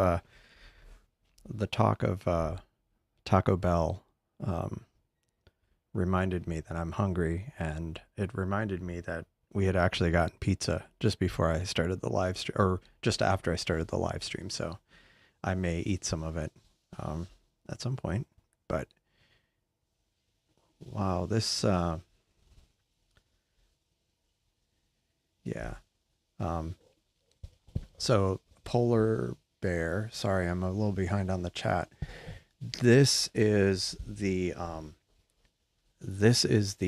what do you call it? It's called the Deerlick Group. It's a galaxy, and I also did it as a mosaic with Stevens Quintet. So if you go look, if I look in Stellarium, it's also NGC 7331. It actually is a galaxy cluster. I think I turned off images. So it's actually a galaxy cluster. There's a few little galaxies located here, but the main one you see in the image is fairly bright. Now, I also did a 2-panel mosaic that also includes Stevens Quintet, which is a tiny little galaxy cluster. But yeah. But the triangulum, I mean, so look at the size of this. The red box is the size of the frame, or the field of view of the Seestar. But if you look at triangulum, like, it's much bigger in the field of view. So that's a really good target. It's if your skies are darker than mine, which they probably are, It's a good one. So, okay, so that was 3 8-inch Rasas. That is just mental. Oh, and um yeah, yeah, you could see a dust particle on Jupiter. Yeah, that thing is, this is just crazy. I have to watch this video now. I'll if I haven't, did I share? I didn't share the link. Let me share the link. Um, that's the 3 telescope. That is amazing. I tell you, Australians, all these good ideas. Um, like the guy with the what do you call it? This guy with the amazing um, solar photography, and he did again. It was like a 50 seconds of totality, and I think that was part of the reason why he just literally went big with it. You know, had tons of, several telescopes all imaging at once. Um, was shooting 8K video on with some Nikons. Um, yeah, crazy, neat stuff though. And polar bear, to answer your question too. This other target here is the is IC 1795, which is also, I think, like the fish head galaxy. Um, IC 1795. It's this. Yeah, fish head nebula. Now it's part of like the overall Heart Nebula, but because like you have to do a mosaic really to do the Heart Nebula justice, but by having the fish head is nice because it fits in a single frame. Um, and I have Bortle 9 skies, so uh, if you have darker skies than that, you'll get better results more quickly. Yeah, the 3 Rasas would be a lot of money.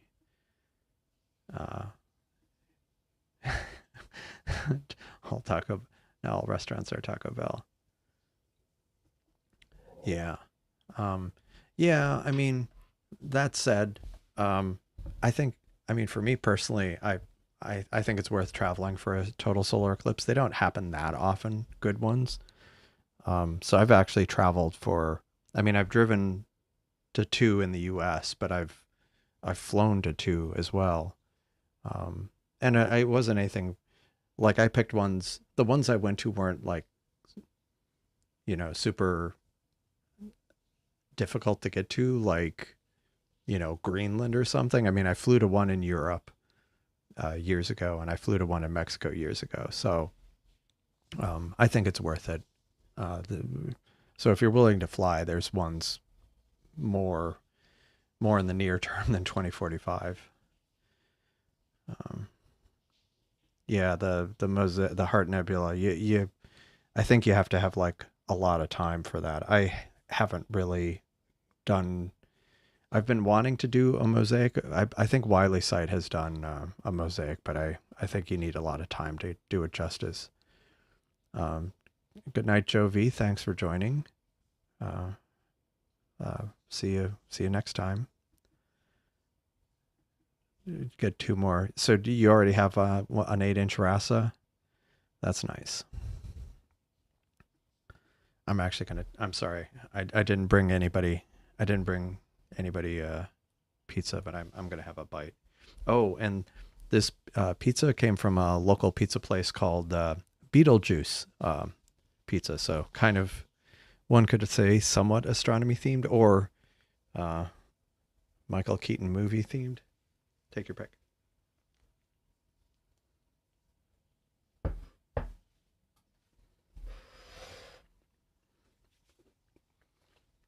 Problem was I was hungry.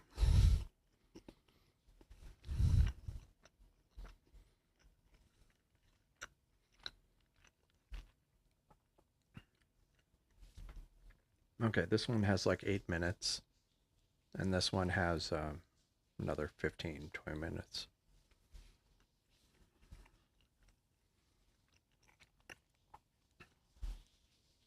Yeah.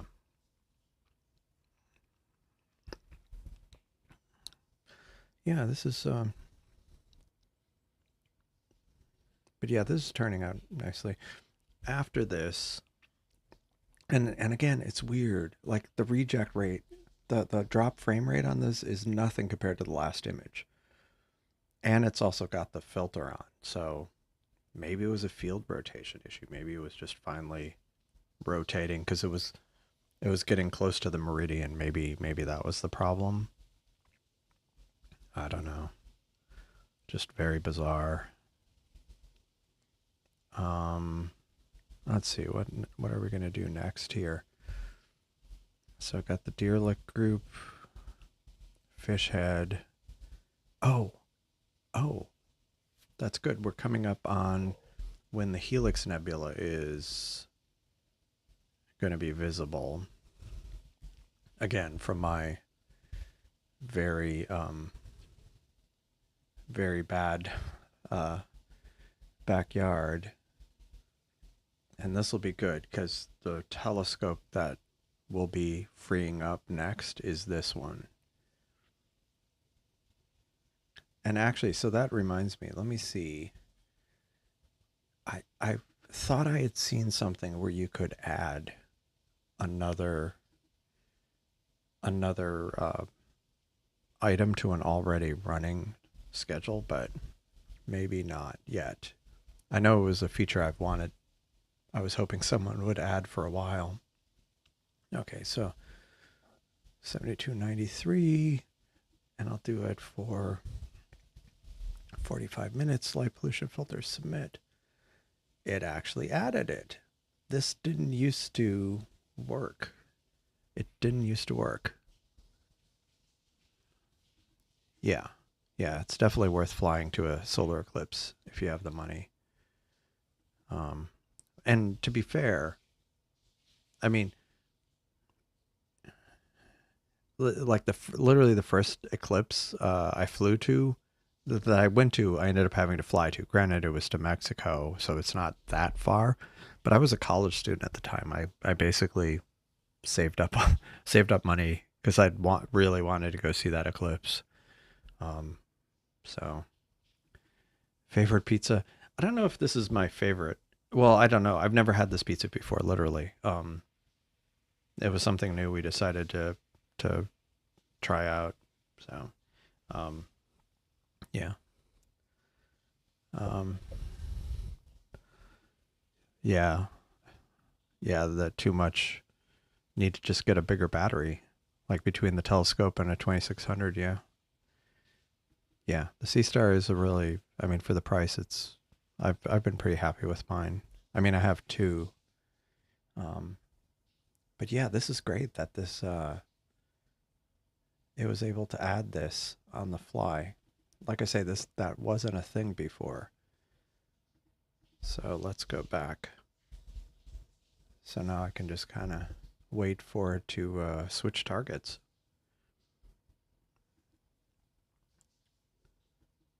Oh yeah. Well, it's funny you mentioned that. I do get that as well. I mean, like you see these right here. Well, some of it's field rotation, but I will get these kind of lines in it, and yeah, I'll get a. I I don't use the do kind of yeah, I don't use the tube on it often enough, but I should. Unfortunately, I haven't. I didn't use it. Yeah, I mean it's a fairly inexpensive sensor, but so a lot of it cleans up nicely if you, especially if you process it outside of the Seestar, like in Cyril or PixInsight. You can clean it up quite a bit. Hyde Park. I've never had that. Let me see that. Um,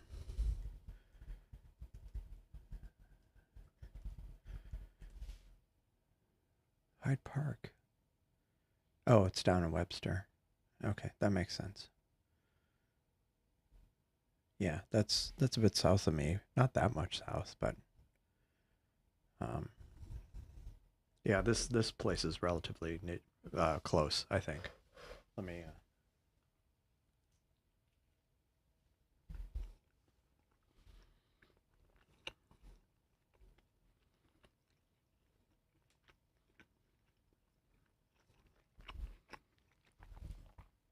Yeah,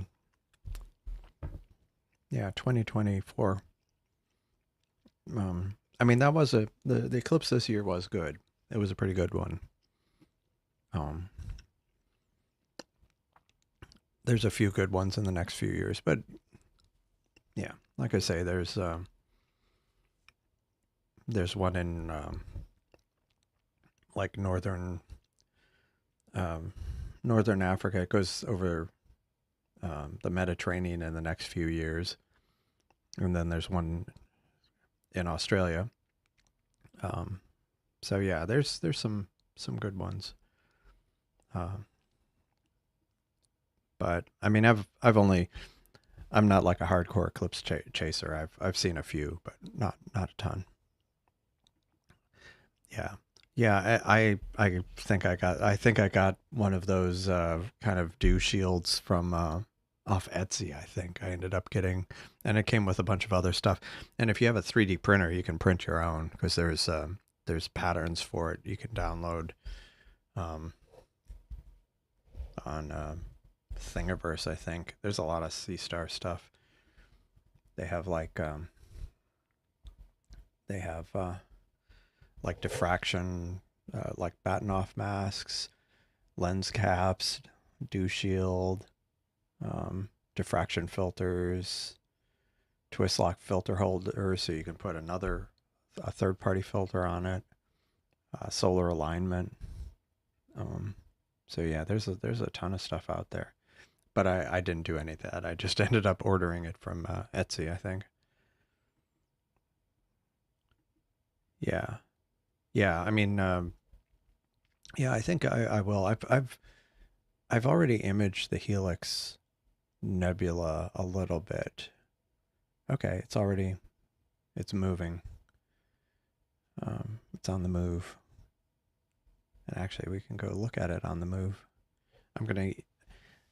I shouldn't have had this pizza here because now I'm having to um, smell it, and now I'm hungry and want to eat it. So, pardon me while I take another bite. And you can see this is the one that's moving.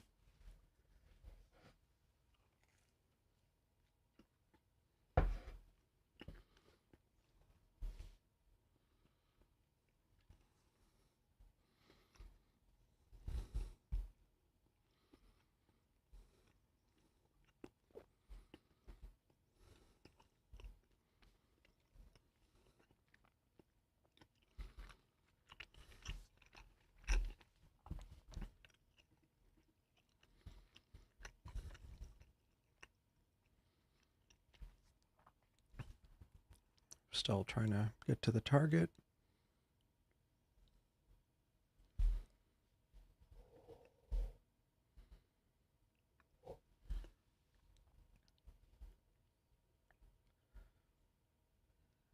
Okay, starting to stack.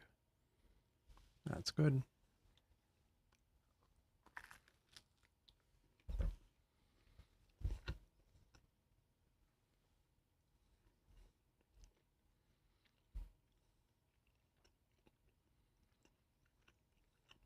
Hmm.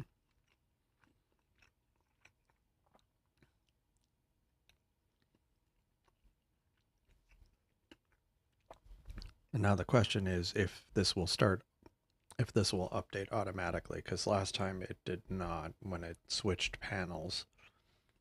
So we'll see if that updates automatically. So far, it's not looking like it is. So, oh hey, I didn't give it long enough. It just came up as I switched away from it. Let me give it a moment, and I'll try again. This one's doing pretty well. Again, last time it got past 50% drop frame rate, and yet this target it's doing well. Let's pull this up.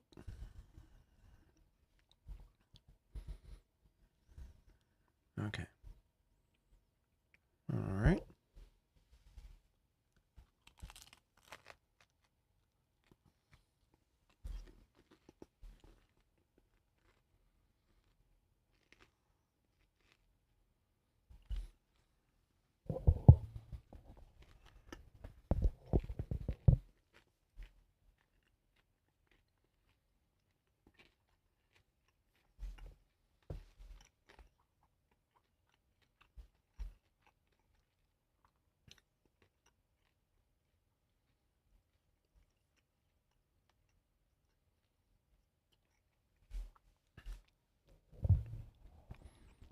I moved the microphone to the side so I wouldn't because it's so I wasn't chewing right into it.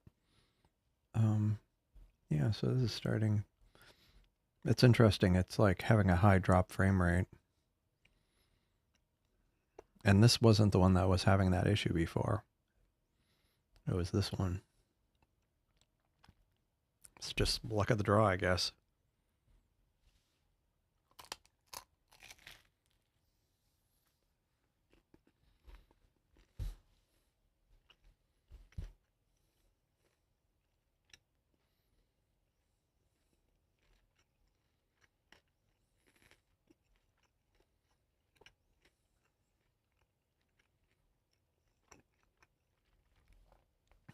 Yeah, it's dropping a lot of frames.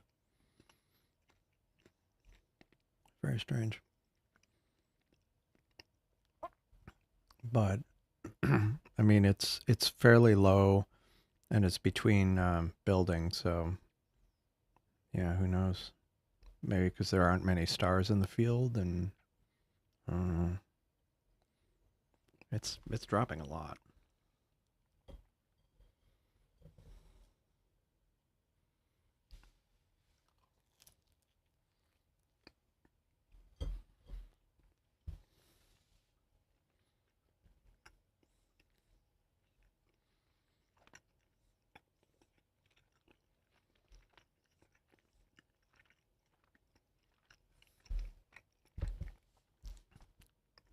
Like that almost doesn't look stacked.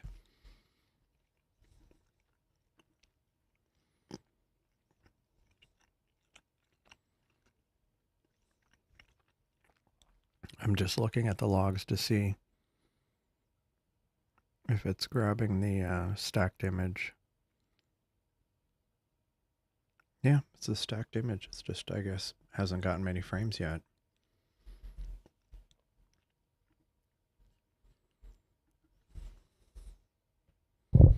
Sorry.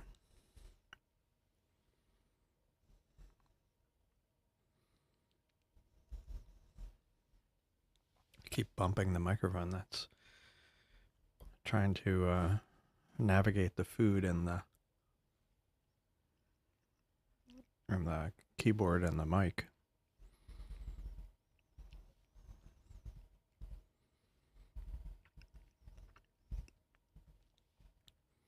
This one is actually interesting. It's like sausage, but it's a spicy sausage. So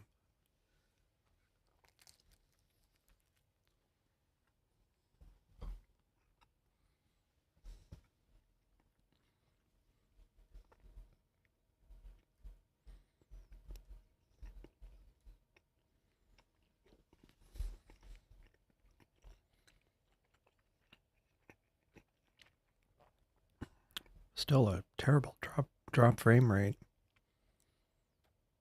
And yet the one that was, I guess they're taking turns. One drops a lot and then the other doesn't. And then they trade off because this one isn't dropping much at all.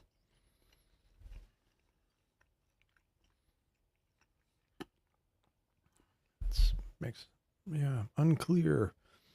So it's not a telescope specific thing. I mean, it doesn't seem to be. And it's not that it's the light pollution filter because this target has the light pollution filter on, so.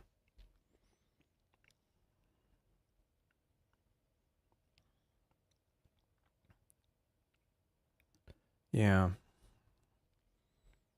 maybe I'll do that. Let me go ahead and stop this.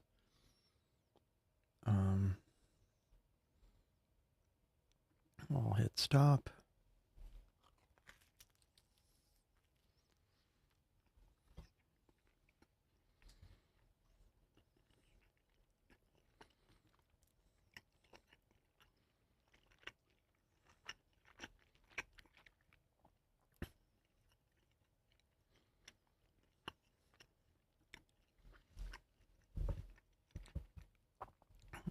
Hello, Dead Ben. Yeah, good evening. What have besides me eating?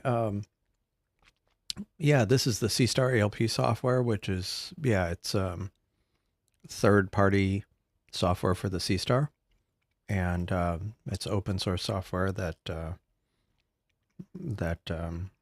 there's a number of people who've contributed to it. I don't know if I actually put links to it in the I need to make sure I always have links to it in the description, because now that I think about it, I don't know that I do. But here's a link to it. It's basically just I mean, it's kind of, this is a little, it's not super dense, but you can run it under Windows and Mac. I'm running it on my Mac. There's you can run it on a Raspberry Pi. A lot of people do that. It kind of gives some more control over the Seestars than you get with the default software, and you can schedule things. And yeah, I mean, it's a relatively new project, and it's under very active development. So yeah, check it out. I have a Discord server.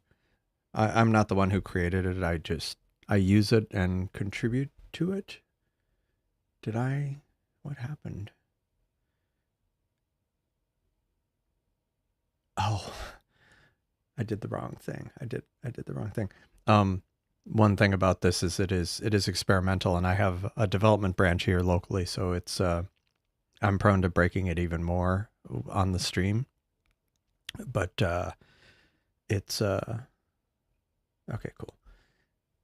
It's yeah, a number of people use it. It's pretty cool. There's a active community Discord server for the software itself, and also what did I do here? Oh, this one, I guess this one finished already. This one was imaging Fish Head Nebula, and I guess it stopped already. But yeah, I do live streams periodically where I use it. I mean, initially the live streams were just Seestar, purely just using the default software, and I've switched over to using this. But yeah, it's got some interesting features, and like I say, it's undergoing active development. So yeah, definitely worth checking it out. So is this okay? I'm going to kick off imaging on this one again.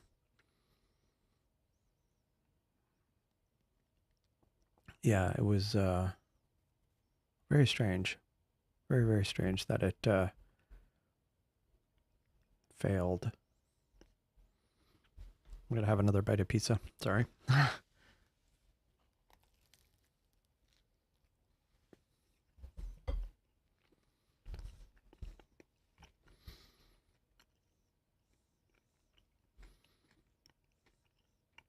Okay. Starting to show up. We'll see if it has the same reject rate that the other one did. So now I need to figure out what I want to point the right telescope at.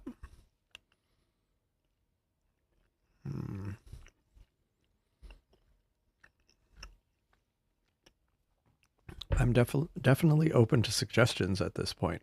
Oh, and as far as the I missed. Sorry, Chris makes that. NGC 7000. No, it can be done. Let me show you. Let's look at that.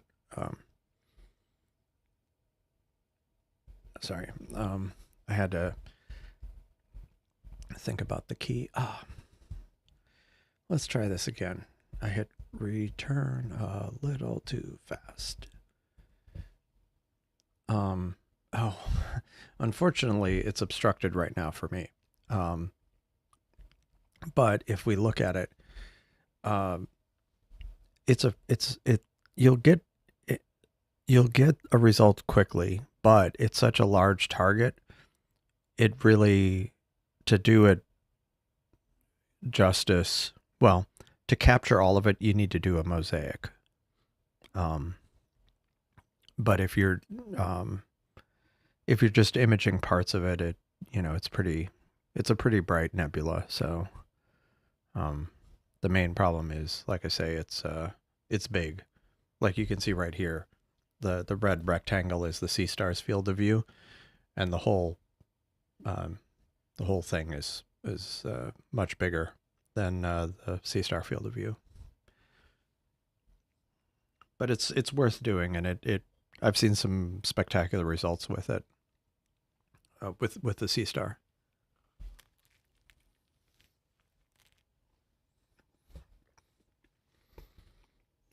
Mm.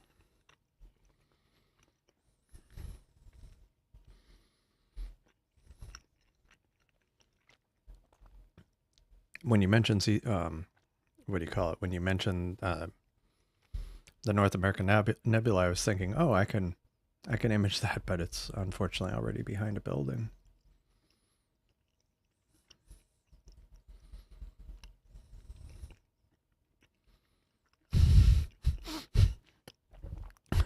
Yeah, it's the bane of my existence. But even if I had an unobstructed sky, I still have the problem of Bortle 9, so that won't fix that.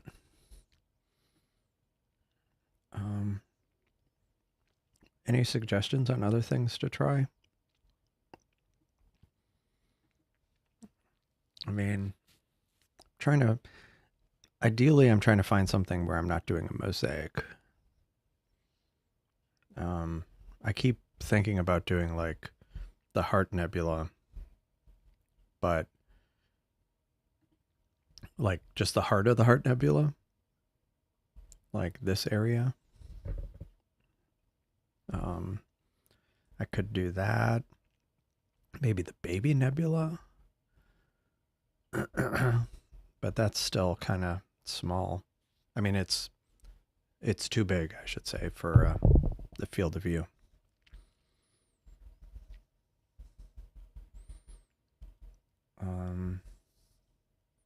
Swimming alligator cluster. I love these names. So imaginative.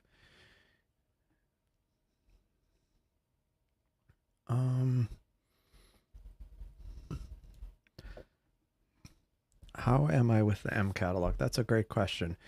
I have most of the objects that I could see at this point, but since it is a little later and we've gone, we're a little later in the summer.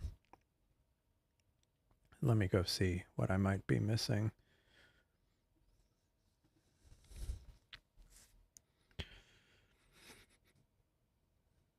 Yeah, I think I have every one of these.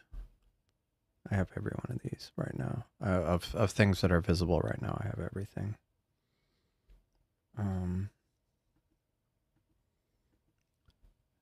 So let me see if there's anything interesting in here.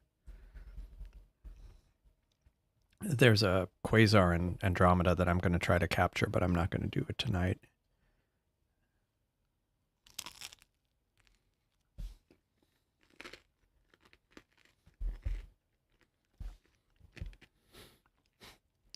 The only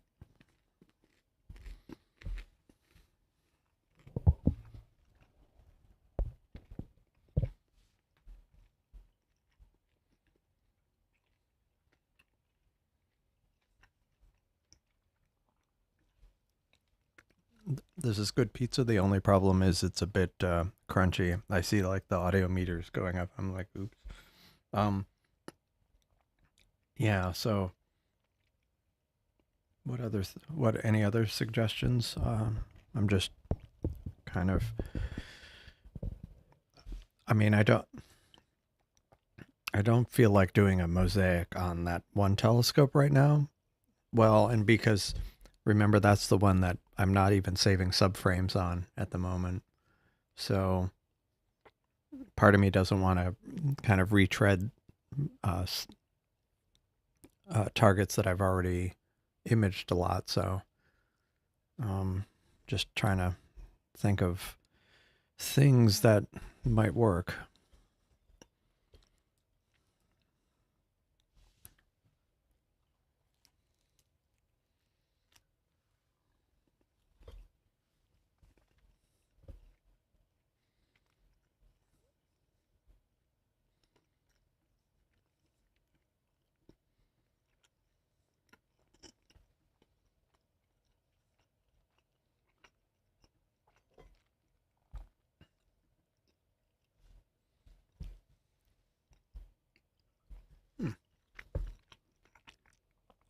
Maybe I'll image this one.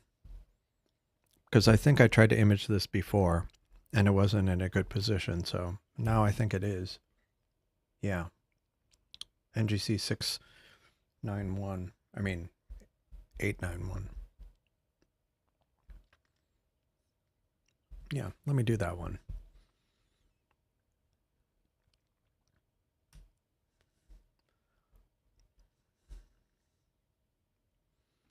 Let me go back to the live view on this one.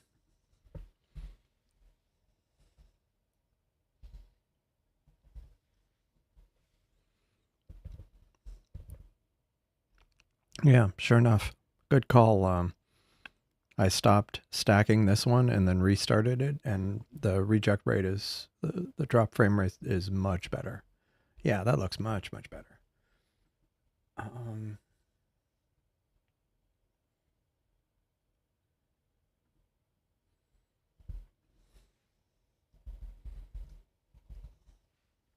NGC 891.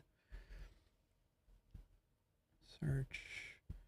I'm not going to do light pollution. I'll try 45 minutes on this one. Or maybe I'll do,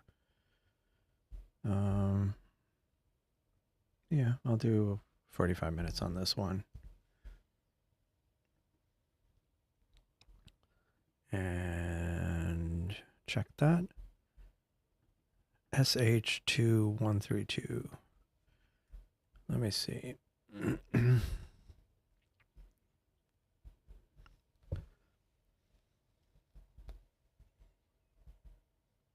It's always worth a shot. Oh, theoretically I could see it. Oh, problem is it's right past the meridian for me, so it's going to be not visible soon. NGC 6823. Not visible.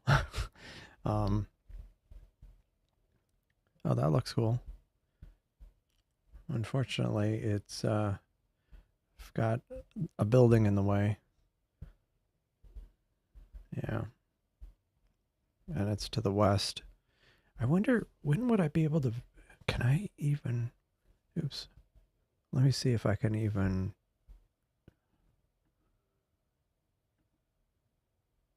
actually, oh, the other problem I have is right as it starts getting dark here, it's almost straight up. And then I have about an hour and it's behind a building. That looks like a good one. The NGC 6823. But unfortunately, not a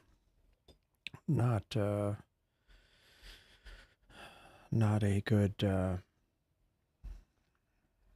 not for my backyard. At least not at this point. Let's see where this is. This should be going. Let's go look at live view. See how this is doing. So this should be a galaxy. And light pollution filter isn't on, and the drop rate is not bad. Or non-existent at this point.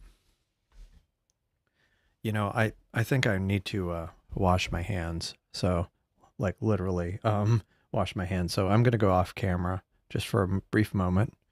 I'll be right back. And yeah, don't. I'll be right back.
And I'm back.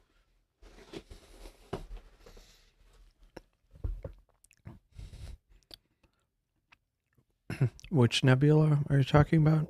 Are you talking about Helix, or what?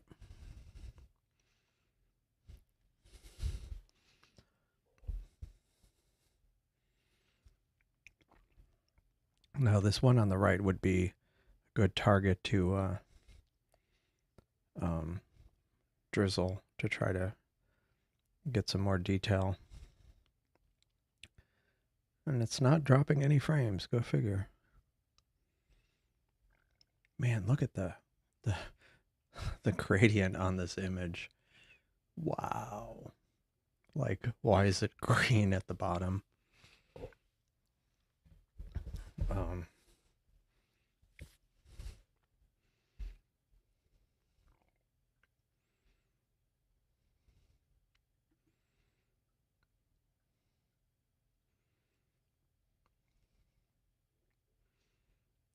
Very interesting. All right, so let's get these artifacts here, which is interesting because the Seestar itself, like it does dark frames, but that means it's not able to fix some of that.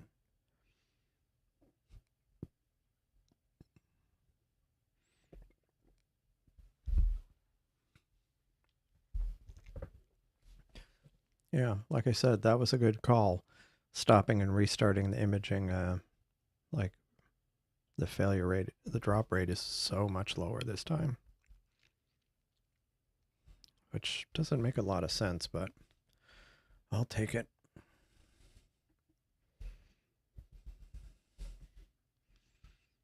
Okay, and I still have a bit of time before it kind of goes. Actually, I might have close to an hour before it goes behind this building. Cocoon Nebula. Let me see that.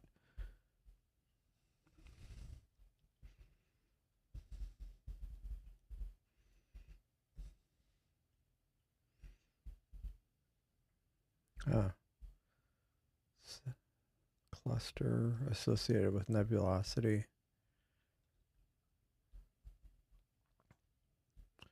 Yeah, sometimes these are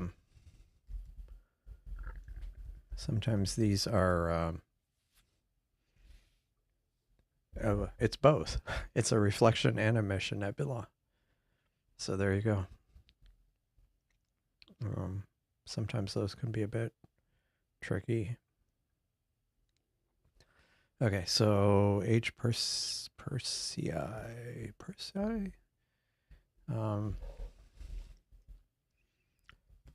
See, I have two telescopes going.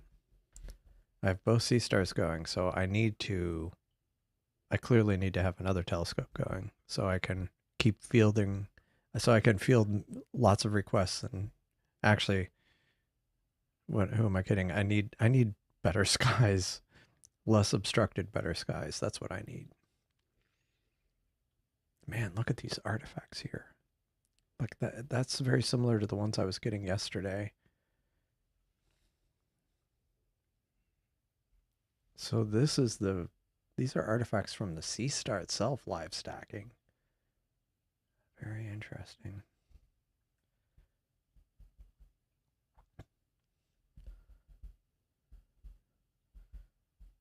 Yeah, this one, oh, the double cluster. I think I have done that one, but I can definitely give it a shot. Now this other one, the cocoon, the problem again is like it's right near, like it's got about 10 minutes before it's going to be blocked, or 15 minutes, 20 minutes before it's blocked. And this line might not even be accurate, so it might get blocked even sooner. So unfortunately, that looks like a reasonable one, but it's too close to a building at this point. Let me make note of that for tomorrow.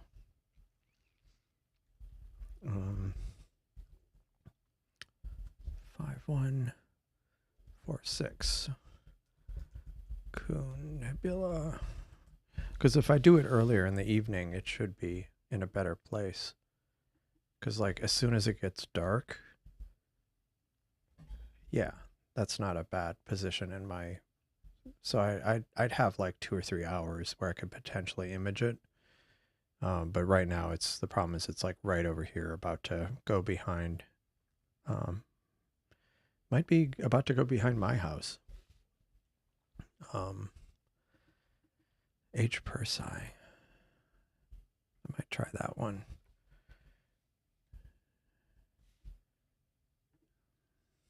And that one's actually, this one's going to be visible for a while. It's still really low for me. Oh no, sorry, that's from not right now. That's now.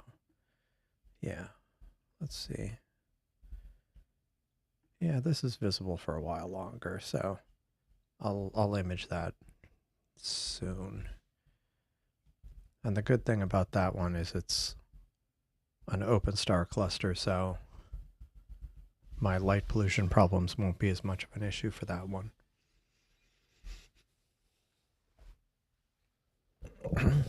Jolly Roger cluster. M&M double cluster. Just the names. Baby Nebula. Swimming alligator. I said that earlier. Okay, so let's see. Of these, this I have a bit more time on. This one I could, and this one, it hasn't dropped a single frame yet. That, go figure. Again, I'm not complaining. It's just strange when this was the telescope that was having a big dropping issue. But again, they seem to be taking turns. Oh, this is turning out nice. I'm pleased with that. But let's see how much more time I have on with Helix, because I mean, I could let the Helix go a lot longer, but I think I already have a lot of data the Helix, so I might stop that one and go on to that double cluster. But I might leave it for a little bit longer.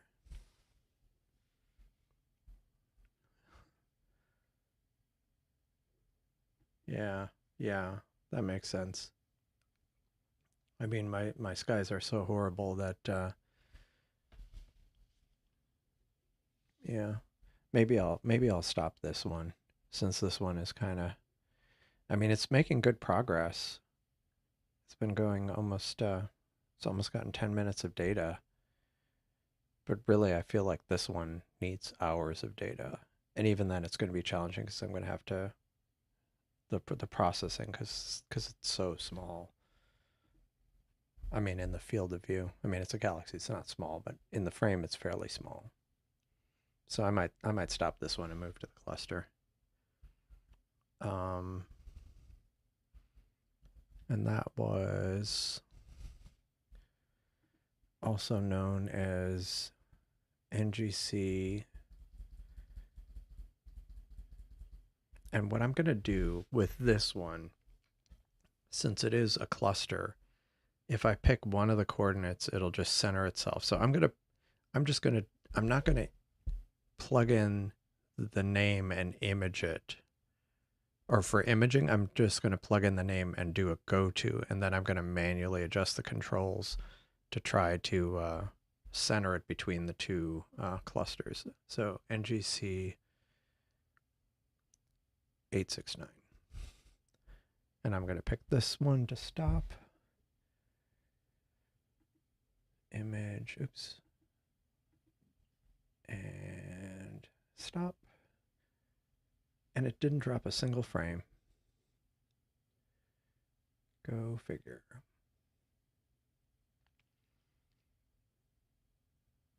Okay. And go to NGC 869 9. Look it up. Did I look it up? Okay. I didn't actually click the button. Okay, so it should be going to the target. So I keep picking image when I mean to go to live. And let me go to star view. And, oh, did I accidentally stop it? I think I accidentally stopped it. Oops. Well, let's see it load. Oh, no, it did. It's just, it was that close. Interesting.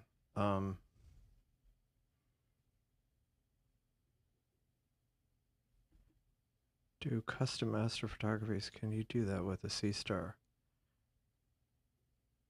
You mean, can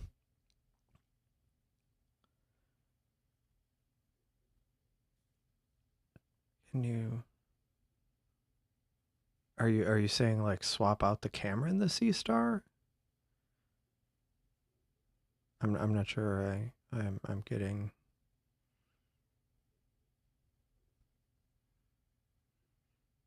Yeah. Let me try to. Why? Oh, maybe I broke the remote. Let me go look at the. I haven't actually edited code all, or I've barely edited the code all evening. Live movement controls. Like, really, that should be.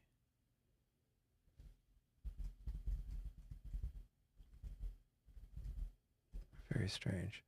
That shouldn't have changed. Why isn't it? Why isn't the. It's very strange. Oh.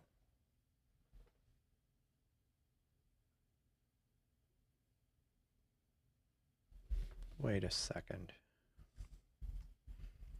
Oh. No? Wait, what? Oopsie.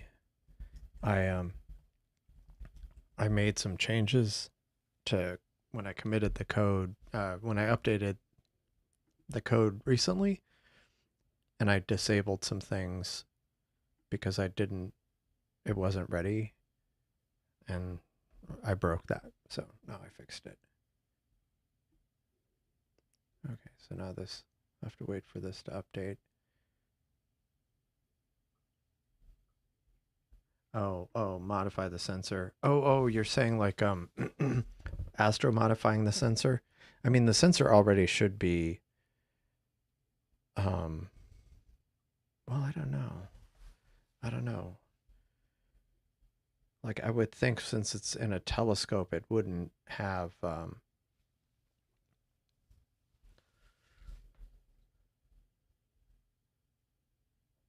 it has an IR cut filter in it. Yeah, I haven't heard of anybody modifying uh, that part of it, the sensor.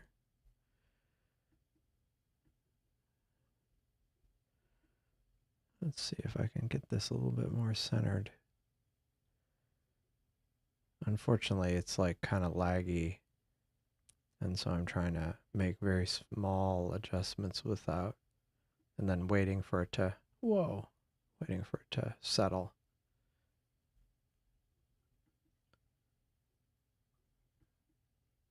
Right.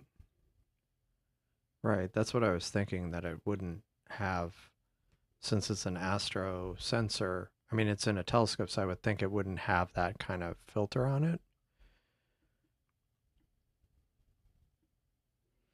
I would think. Yeah. Yeah, they're astro filters. It's a weird effect while it's waiting for, oh, did I overshoot? Darn it. Or not. Maybe not. Let me go ahead and try this. I'll try this target. Yeah. Yeah. Like, yeah.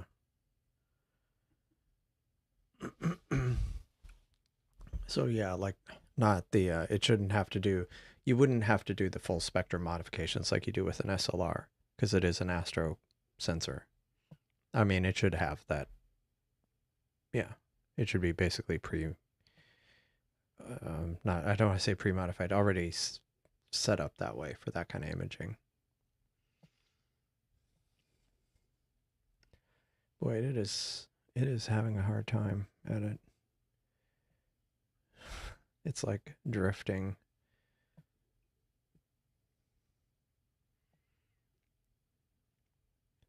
Yeah, sometimes I have this issue where it isn't quite happy and it won't lock onto the target, and then it just kind of keeps failing. But then sometimes it eventually settles. But yeah, I don't know if it seems to be having a hard time settling down. It's still drifting to the right. And this is the B telescope. Let's look at the live view and see what that's doing. It's this one. And it seems to be having a problem. But again, it's not clear why. Like it's dropped 7 frames in a row and it keeps kind of moving to the side.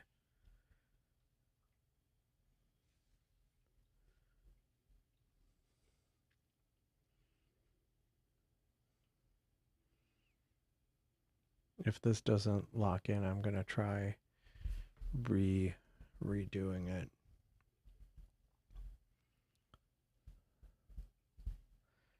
I wonder if there's something in between I could pick for it to go off of. Very strange. Maybe I'll just try NGC 869 and go with that. Yeah, I think the problem you're still going to have is I think the California nebula is going to be big. See, the red rectangle is the field of view of the Seestar, so you're only going to get a small amount of it. That said, I mean it is a good target. Um, should be I think it's reasonably bright. But really, to capture all of it, you need to do a mosaic with the Seestar. And it's actually almost visible. So starting in an like any moment now it'll actually go above the horizon for me. Because right now it's like, well, not quite any moment. Yeah, it's right, it's on the verge of coming out over the next few minutes. So I might give give it a try actually. Let me make note of that.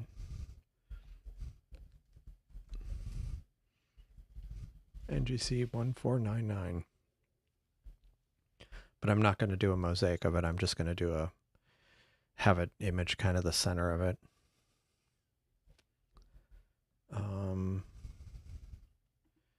Let's see.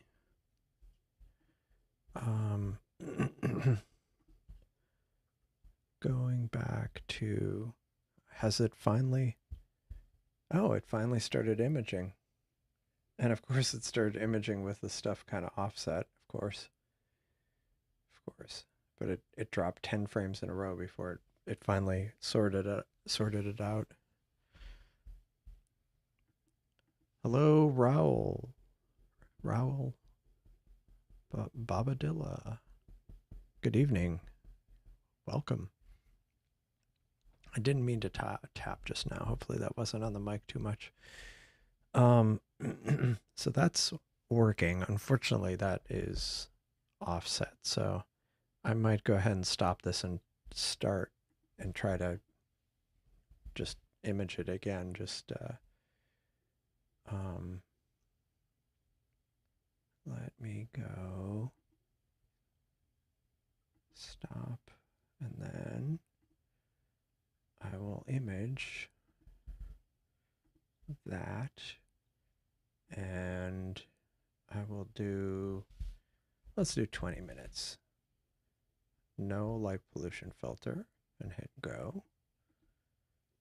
And then view the schedule. It claims it's running. And let's look at this. It's thinking.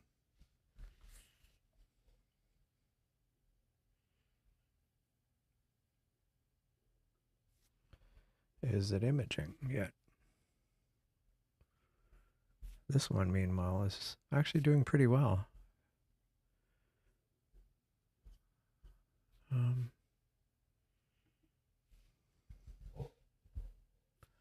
Did I mess that up?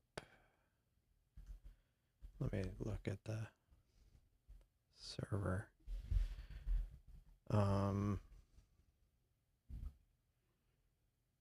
Because things are acting a little weird, like the fact that this one on the left keeps kind of going in and out.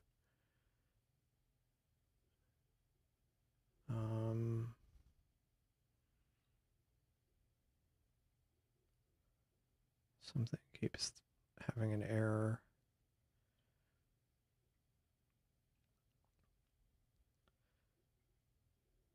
Yeah. I think I'm gonna just stop and restart this because it's clearly, I mean, it's been running much of the evening, so considering I'm running development version of it locally, it reloaded and now it's automatically trying to bring up the image. Okay, it's back. Now this one, I think, because it was like, maybe because of the error that was happening, let me just go ahead and go again. Image NGC 869. Is that right? It was 869. Okay, search it. I'll do 20 minutes. Go. And is it running? It is running. And live. It should update to either go to or, yeah, it's got to go to it.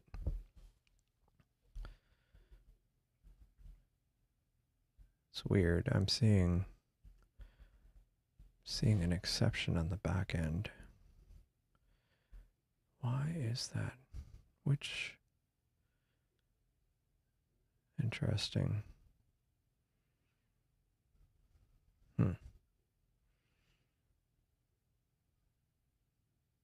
Very strange. Anyway,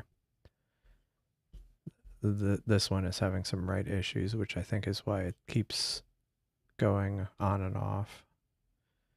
All right, this is starting its exposure. It should go to imaging, I think. I thought, because I didn't, yeah.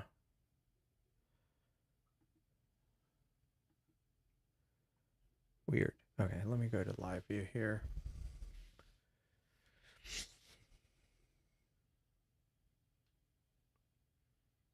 There's something strange going on here.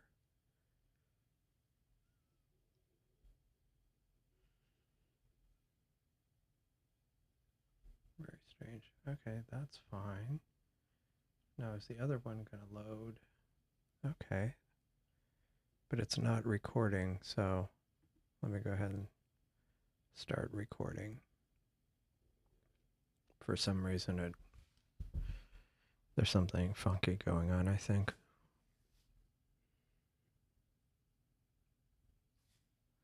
Maybe it's related to these errors I'm seeing. Which is strange. It's been going all evening just fine.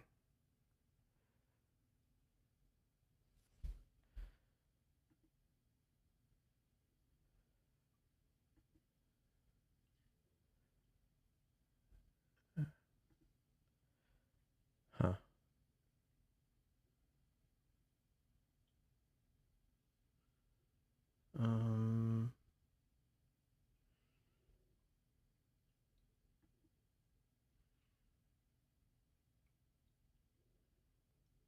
Oh. I hope this isn't what the problem is. Did this one just finally run out of space altogether and now it's refusing to do anything? It's possible. Yep, it ran out of space. It, okay, so the one on the right has run out of space. So I will have to not use this one right now. Although I say that, but I could, well, let's see. Let's see what the live view looks like on this.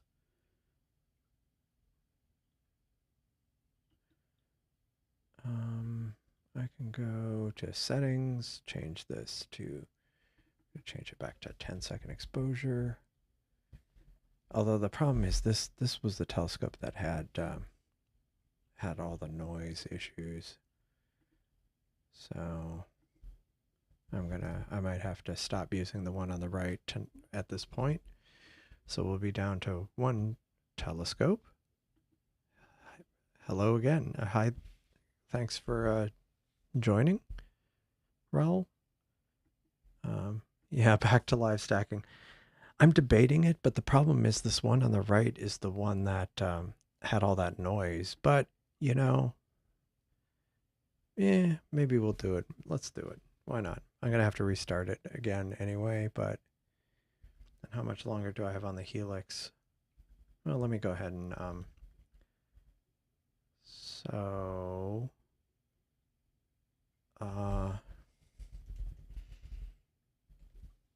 if I go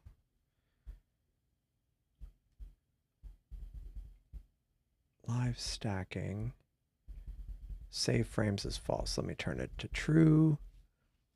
And let's see if this works. Let me go ahead and restart. And I'll just check real quick something here. Imaging. I did make some changes to the code to automatically determine what mode it's in.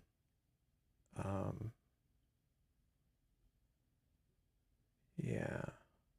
So it'll automatically determine if it's a yeah, okay. This will be fine. Um, let me restart.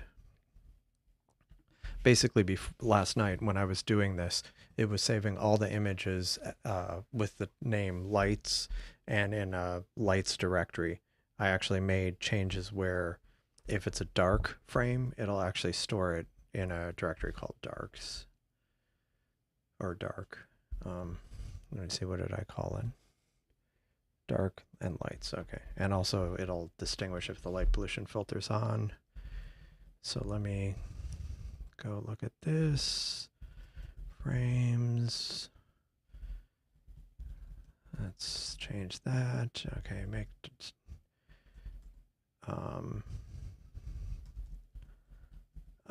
what is it? It's called dark, and also a lights underscore LP. Okay. So this, yeah, clear them off for the next stream. Yes, yeah, definitely. I need to. Let me bring up this directory here. Okay.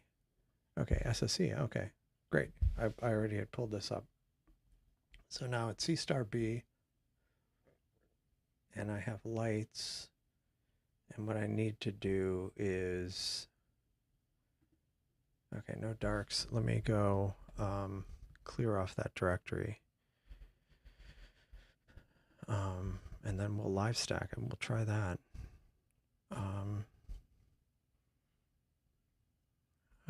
What do I call this? Hold on. Lights. I'm just going to grab all that and move it out of here. Get it out of there.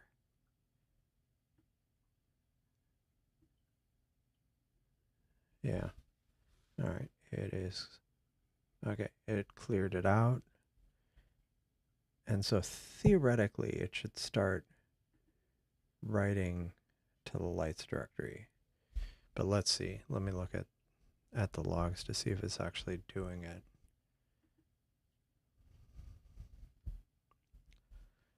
Oh.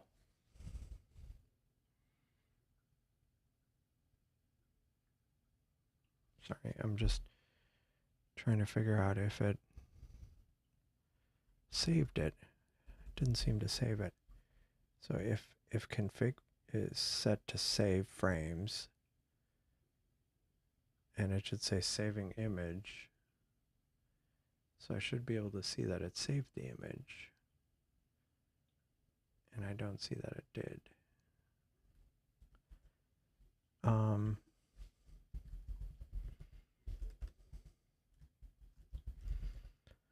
Okay, please bear with me while did I not write this? Save frames is true. Let me try this.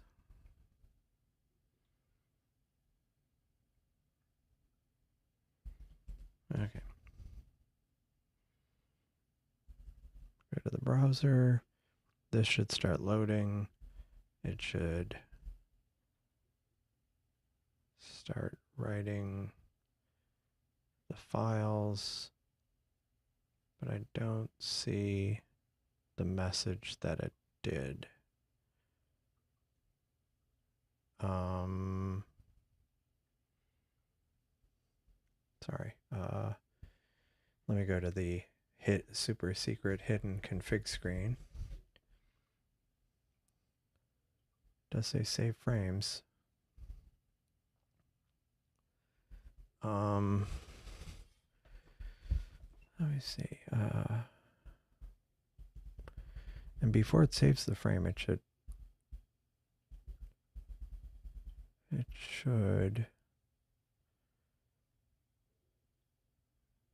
I'm sorry, I'm just trying to figure out why this isn't.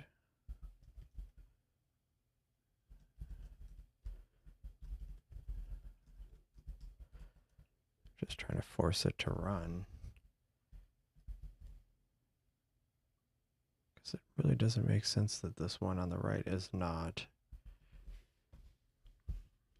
It should start saving. This is doing well.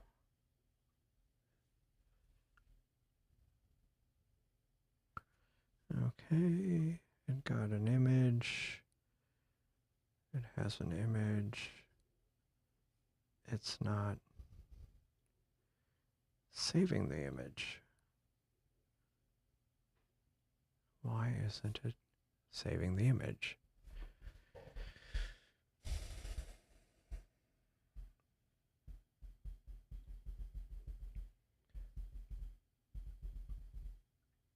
Oh.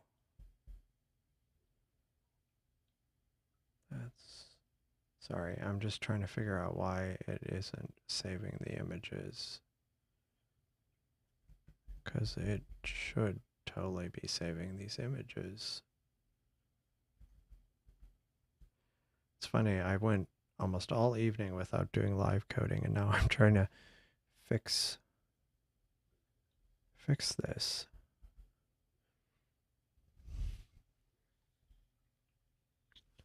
I feel like I made some change that did something.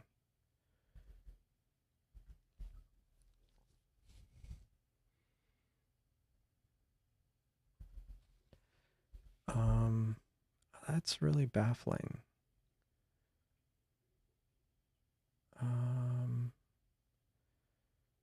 If it got an image and it's a preview image,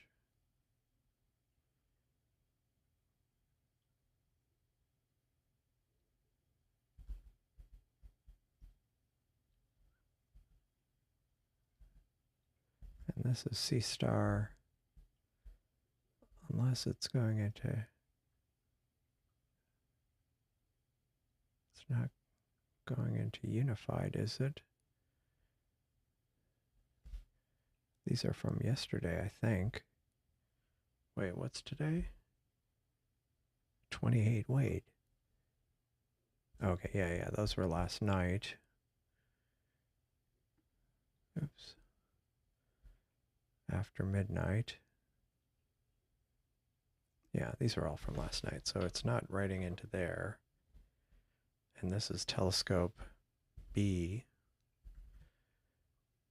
So it should be writing into this directory, but there's nothing in the log saying it's writing. Yeah, live coding and live observing. Let me at least bring back one of the telescopes so you can see. Whoa. Got squashed. Okay, that looks good. It's making good progress. Let me see when it's going to go, when it's going to get obstructed. Yeah, it's still got a bit of time. And what's this? What's NGC 7380? Let me look at that. 7380 is, oh, Wizard Nebula. Yeah, I was imaging that earlier. But again, the problem is it's in a very awkward location in my sky, so it's about to go behind a building, if it hasn't already. So let me bring that back. Now, why? I mean, I guess while I'm waiting with this, I can always go settings, and I'm going to change this up to a 10-second exposure, and then I'm going to go back, and then, oh yeah, yeah, no worries, thanks. I mean, appreciate the suggestion. Definitely looking for suggestions, but now I'm just trying to figure out why it's not imaging.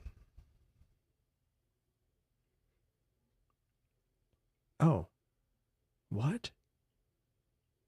You know what's very strange? It now claims it's writing images. And it is now. I don't know why. I don't pretend to understand why that is. Like, Yeah, I'm baffled. Okay, so the good thing is that's running, and I'm going to go ahead and try the dark that I used yesterday, and hopefully it's close enough. So let's go back to that, and then we can bring up Cyril,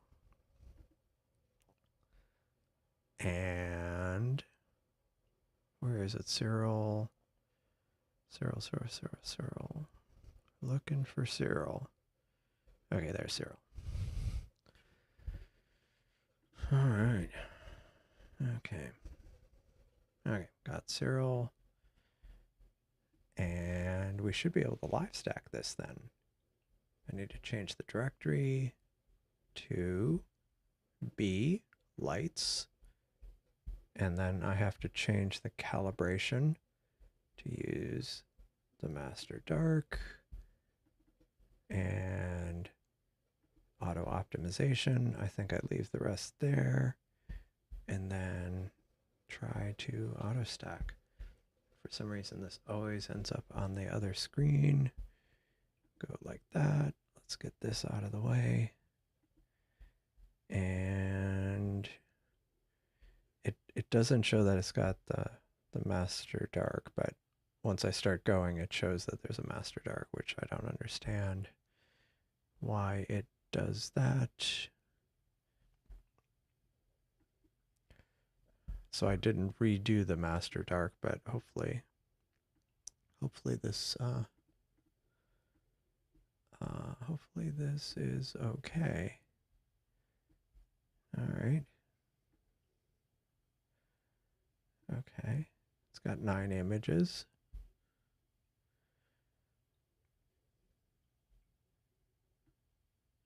Ten-second exposure, and I'm stacking in Cyril.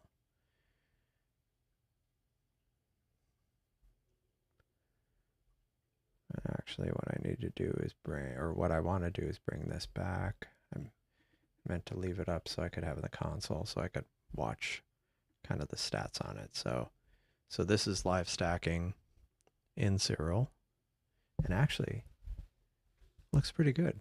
I mean, like, at least as far as, I mean, there's a lot of noise, but you can see colors in the stars, so that's good. Yeah. Yes, thank you. Yeah, because I was like trying to get it working, but yeah, what Seiko said. The this one telescope.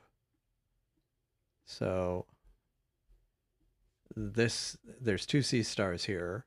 The one on the left is working fine. The one on the right ran out of space, and so the Seestar ALP software can, using preview, what do you call it? Preview frames. So like when you're in the app and you're just seeing the frames come down, it's streaming those out. It's streaming them to the software, and the software is saving them to the disk, and then Cyril is stacking them. Now, I also changed the preview exposure is normally half a second. I increased it to 10 seconds to match the normal frame exposure length, or the typical exposure length with the Seestar. And so, yeah, all of that just basically to continue stacking even with the Seestar unable to write to its hard drive anymore, or its internal SSD. So yeah, it's it is an interesting exercise. Yeah, that doesn't look too bad. I mean, sure, there's noise in it, but a lot of that would clean up. Otherwise, it looks fairly crisp. And this one's doing well. The Helix Nebula.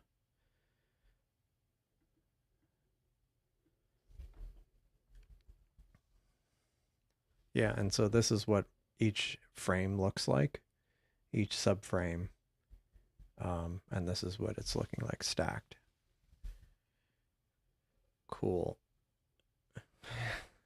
Now, one problem is I can only turn on, or the saving of frames is is either all on or all off. And I need to change it where it only does it, like where I could set it per telescope, where I could just turn it on for this specific telescope. But still, yeah.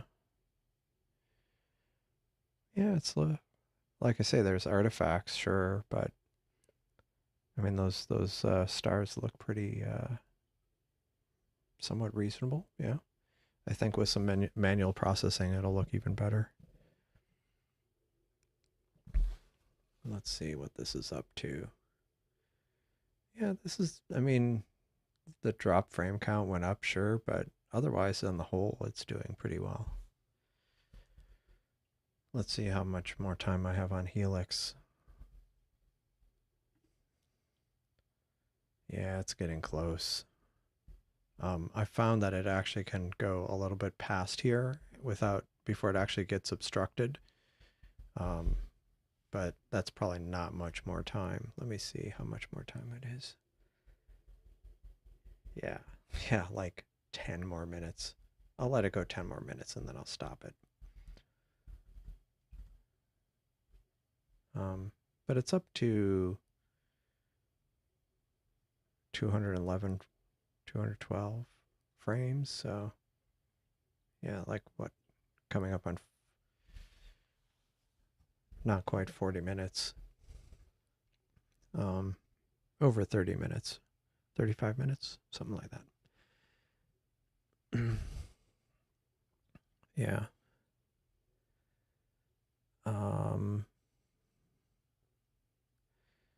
Yeah, I mean, to be honest, after I stop the Helix Nebula, I might go ahead and stop the other one for then call it a night. Mostly not because I don't want to keep going, but mostly because my back's starting to hurt. I think 3 nights of sitting in this chair aren't doing me any favors.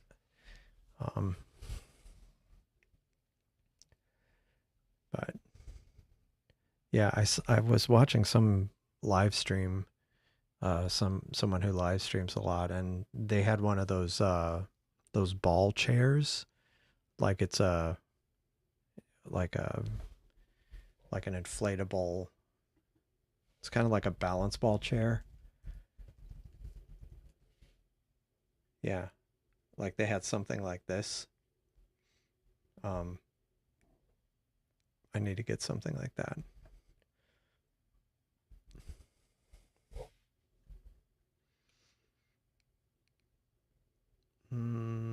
Okay. Now it is starting to get some artifacts, but it's still not as bad since I'm using a Master Dark. It's actually not too bad at all, honestly. But that shows, like, one of my thoughts yesterday was, well, maybe the telescope just needs to be restarted. Maybe some of the noise will go away, or they're just kind of temporary artifacts. But it doesn't appear that's the case, because like there was some noise even getting through on the Seestar stack, and the fact that this particular dark is cleaning it up. Yeah, it must still have some issues. But yeah, I'll let it go about, what did I say, another 10 minutes or so, probably less at this point.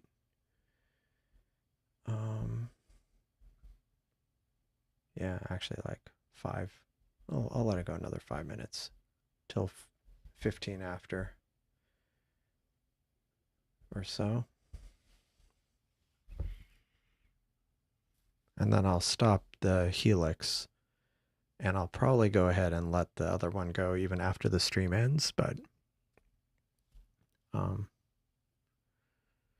yeah, so far good stream. Thanks for everybody who's joining. I'm still going here for a bit longer, but I tomorrow night, like we're still going to have clear skies here tomorrow, but I don't think I'll do a live stream tomorrow. Um, Mostly because I have some other things I need to do tomorrow, but also I'm going to try to take advantage of a spare night to try to work on some of the code without doing it on a live stream. Now, Monday night actually looks like it might be okay. I might do another live stream. I know that's like in that's 4 live streams over 5 days, but let me see. Because who knows? I mean, it could be. I mean, because we have that weather coming in, so we might have a few days where it isn't clear. So I might do another live stream on Monday, a live observing stream. But we'll see. I'll I'll try to schedule it sometime Monday if I decide to go ahead and do a Monday evening. Also, I want to try to take advantage of the fact that the moon's kind of out of the way. Yeah, exactly. Uh, get it while it's good, when it's good. Yeah, exactly. Because since especially because the moon's mostly out of the way. Like the moon, let me see, has it risen yet? Yeah, the moon's not going to rise for a while. So the moon's practically done for the evening. Like it's getting towards the final bits. Yeah, it's only 11%. So yeah, yeah, that would be good. I'll do one more maybe, and then to try to take advantage of it. But it won't be tomorrow night. Tomorrow night I'm going to do some development, and then Monday night I'll do a live stream because it might be a week or more before the next live stream. Let me see, and then the moon will start interfering before you know it. Yeah, because like according to astrospheric, like this could change where Wednesday evening might be okay, but then it's all looking iffy until maybe Sunday. You know, sometimes that's hit or miss, especially that far out, like a week out. So, yeah. And who knows, like this could clear up this Tuesday, could clear up, but so I'll go ahead and do Monday. And even if Tuesday clears, I probably won't do one Tuesday, just because, yeah, gotta do other things. And especially given that my back is sore, I need to take a break from it. I really, again, I've said this a few times. I need to redo this desk. What happened to this? That's weird. Oh, okay. It was just slow to load the tab. Okay, so this is looking fine. And this is looking good. It's really stacked. I mean, has any of them failed? None of them have failed. Maybe because there's plenty of stars in this frame, and so it's having no problem matching. Yeah. Does it say how many matched?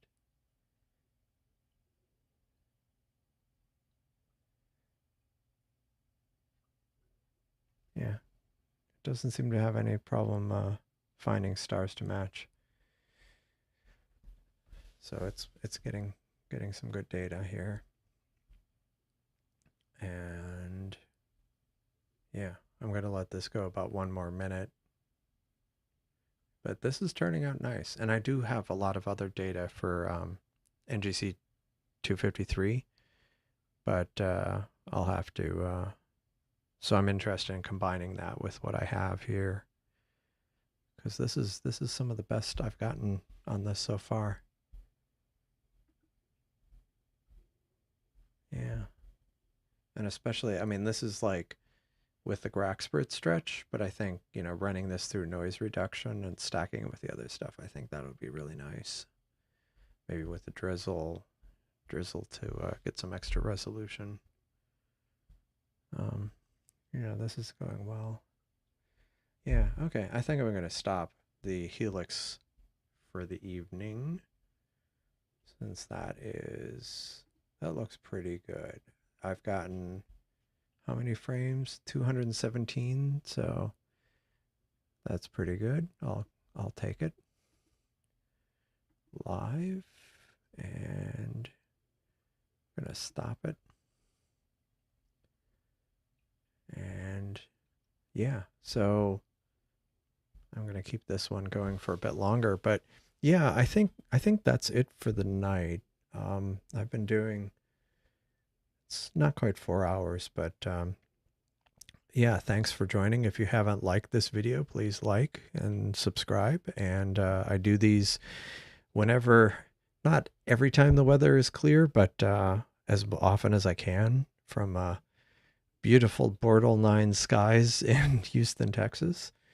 And it's a challenge. So I like doing this periodically, and I think I guess if I can get even passable results here, everybody else should have an easy time at getting good results, unless you live somewhere even worse, which would be hard to do. But yeah, thanks for joining, and hopefully, like I say, I'll be doing a live stream, I think Monday evening. And if you haven't joined the Discord server, please go join that. And until next time, well, let me just double check before I sign off that nobody said anything, because sometimes my chat sucks. Okay, yeah. Well, until next time, everybody have clear skies. Good night.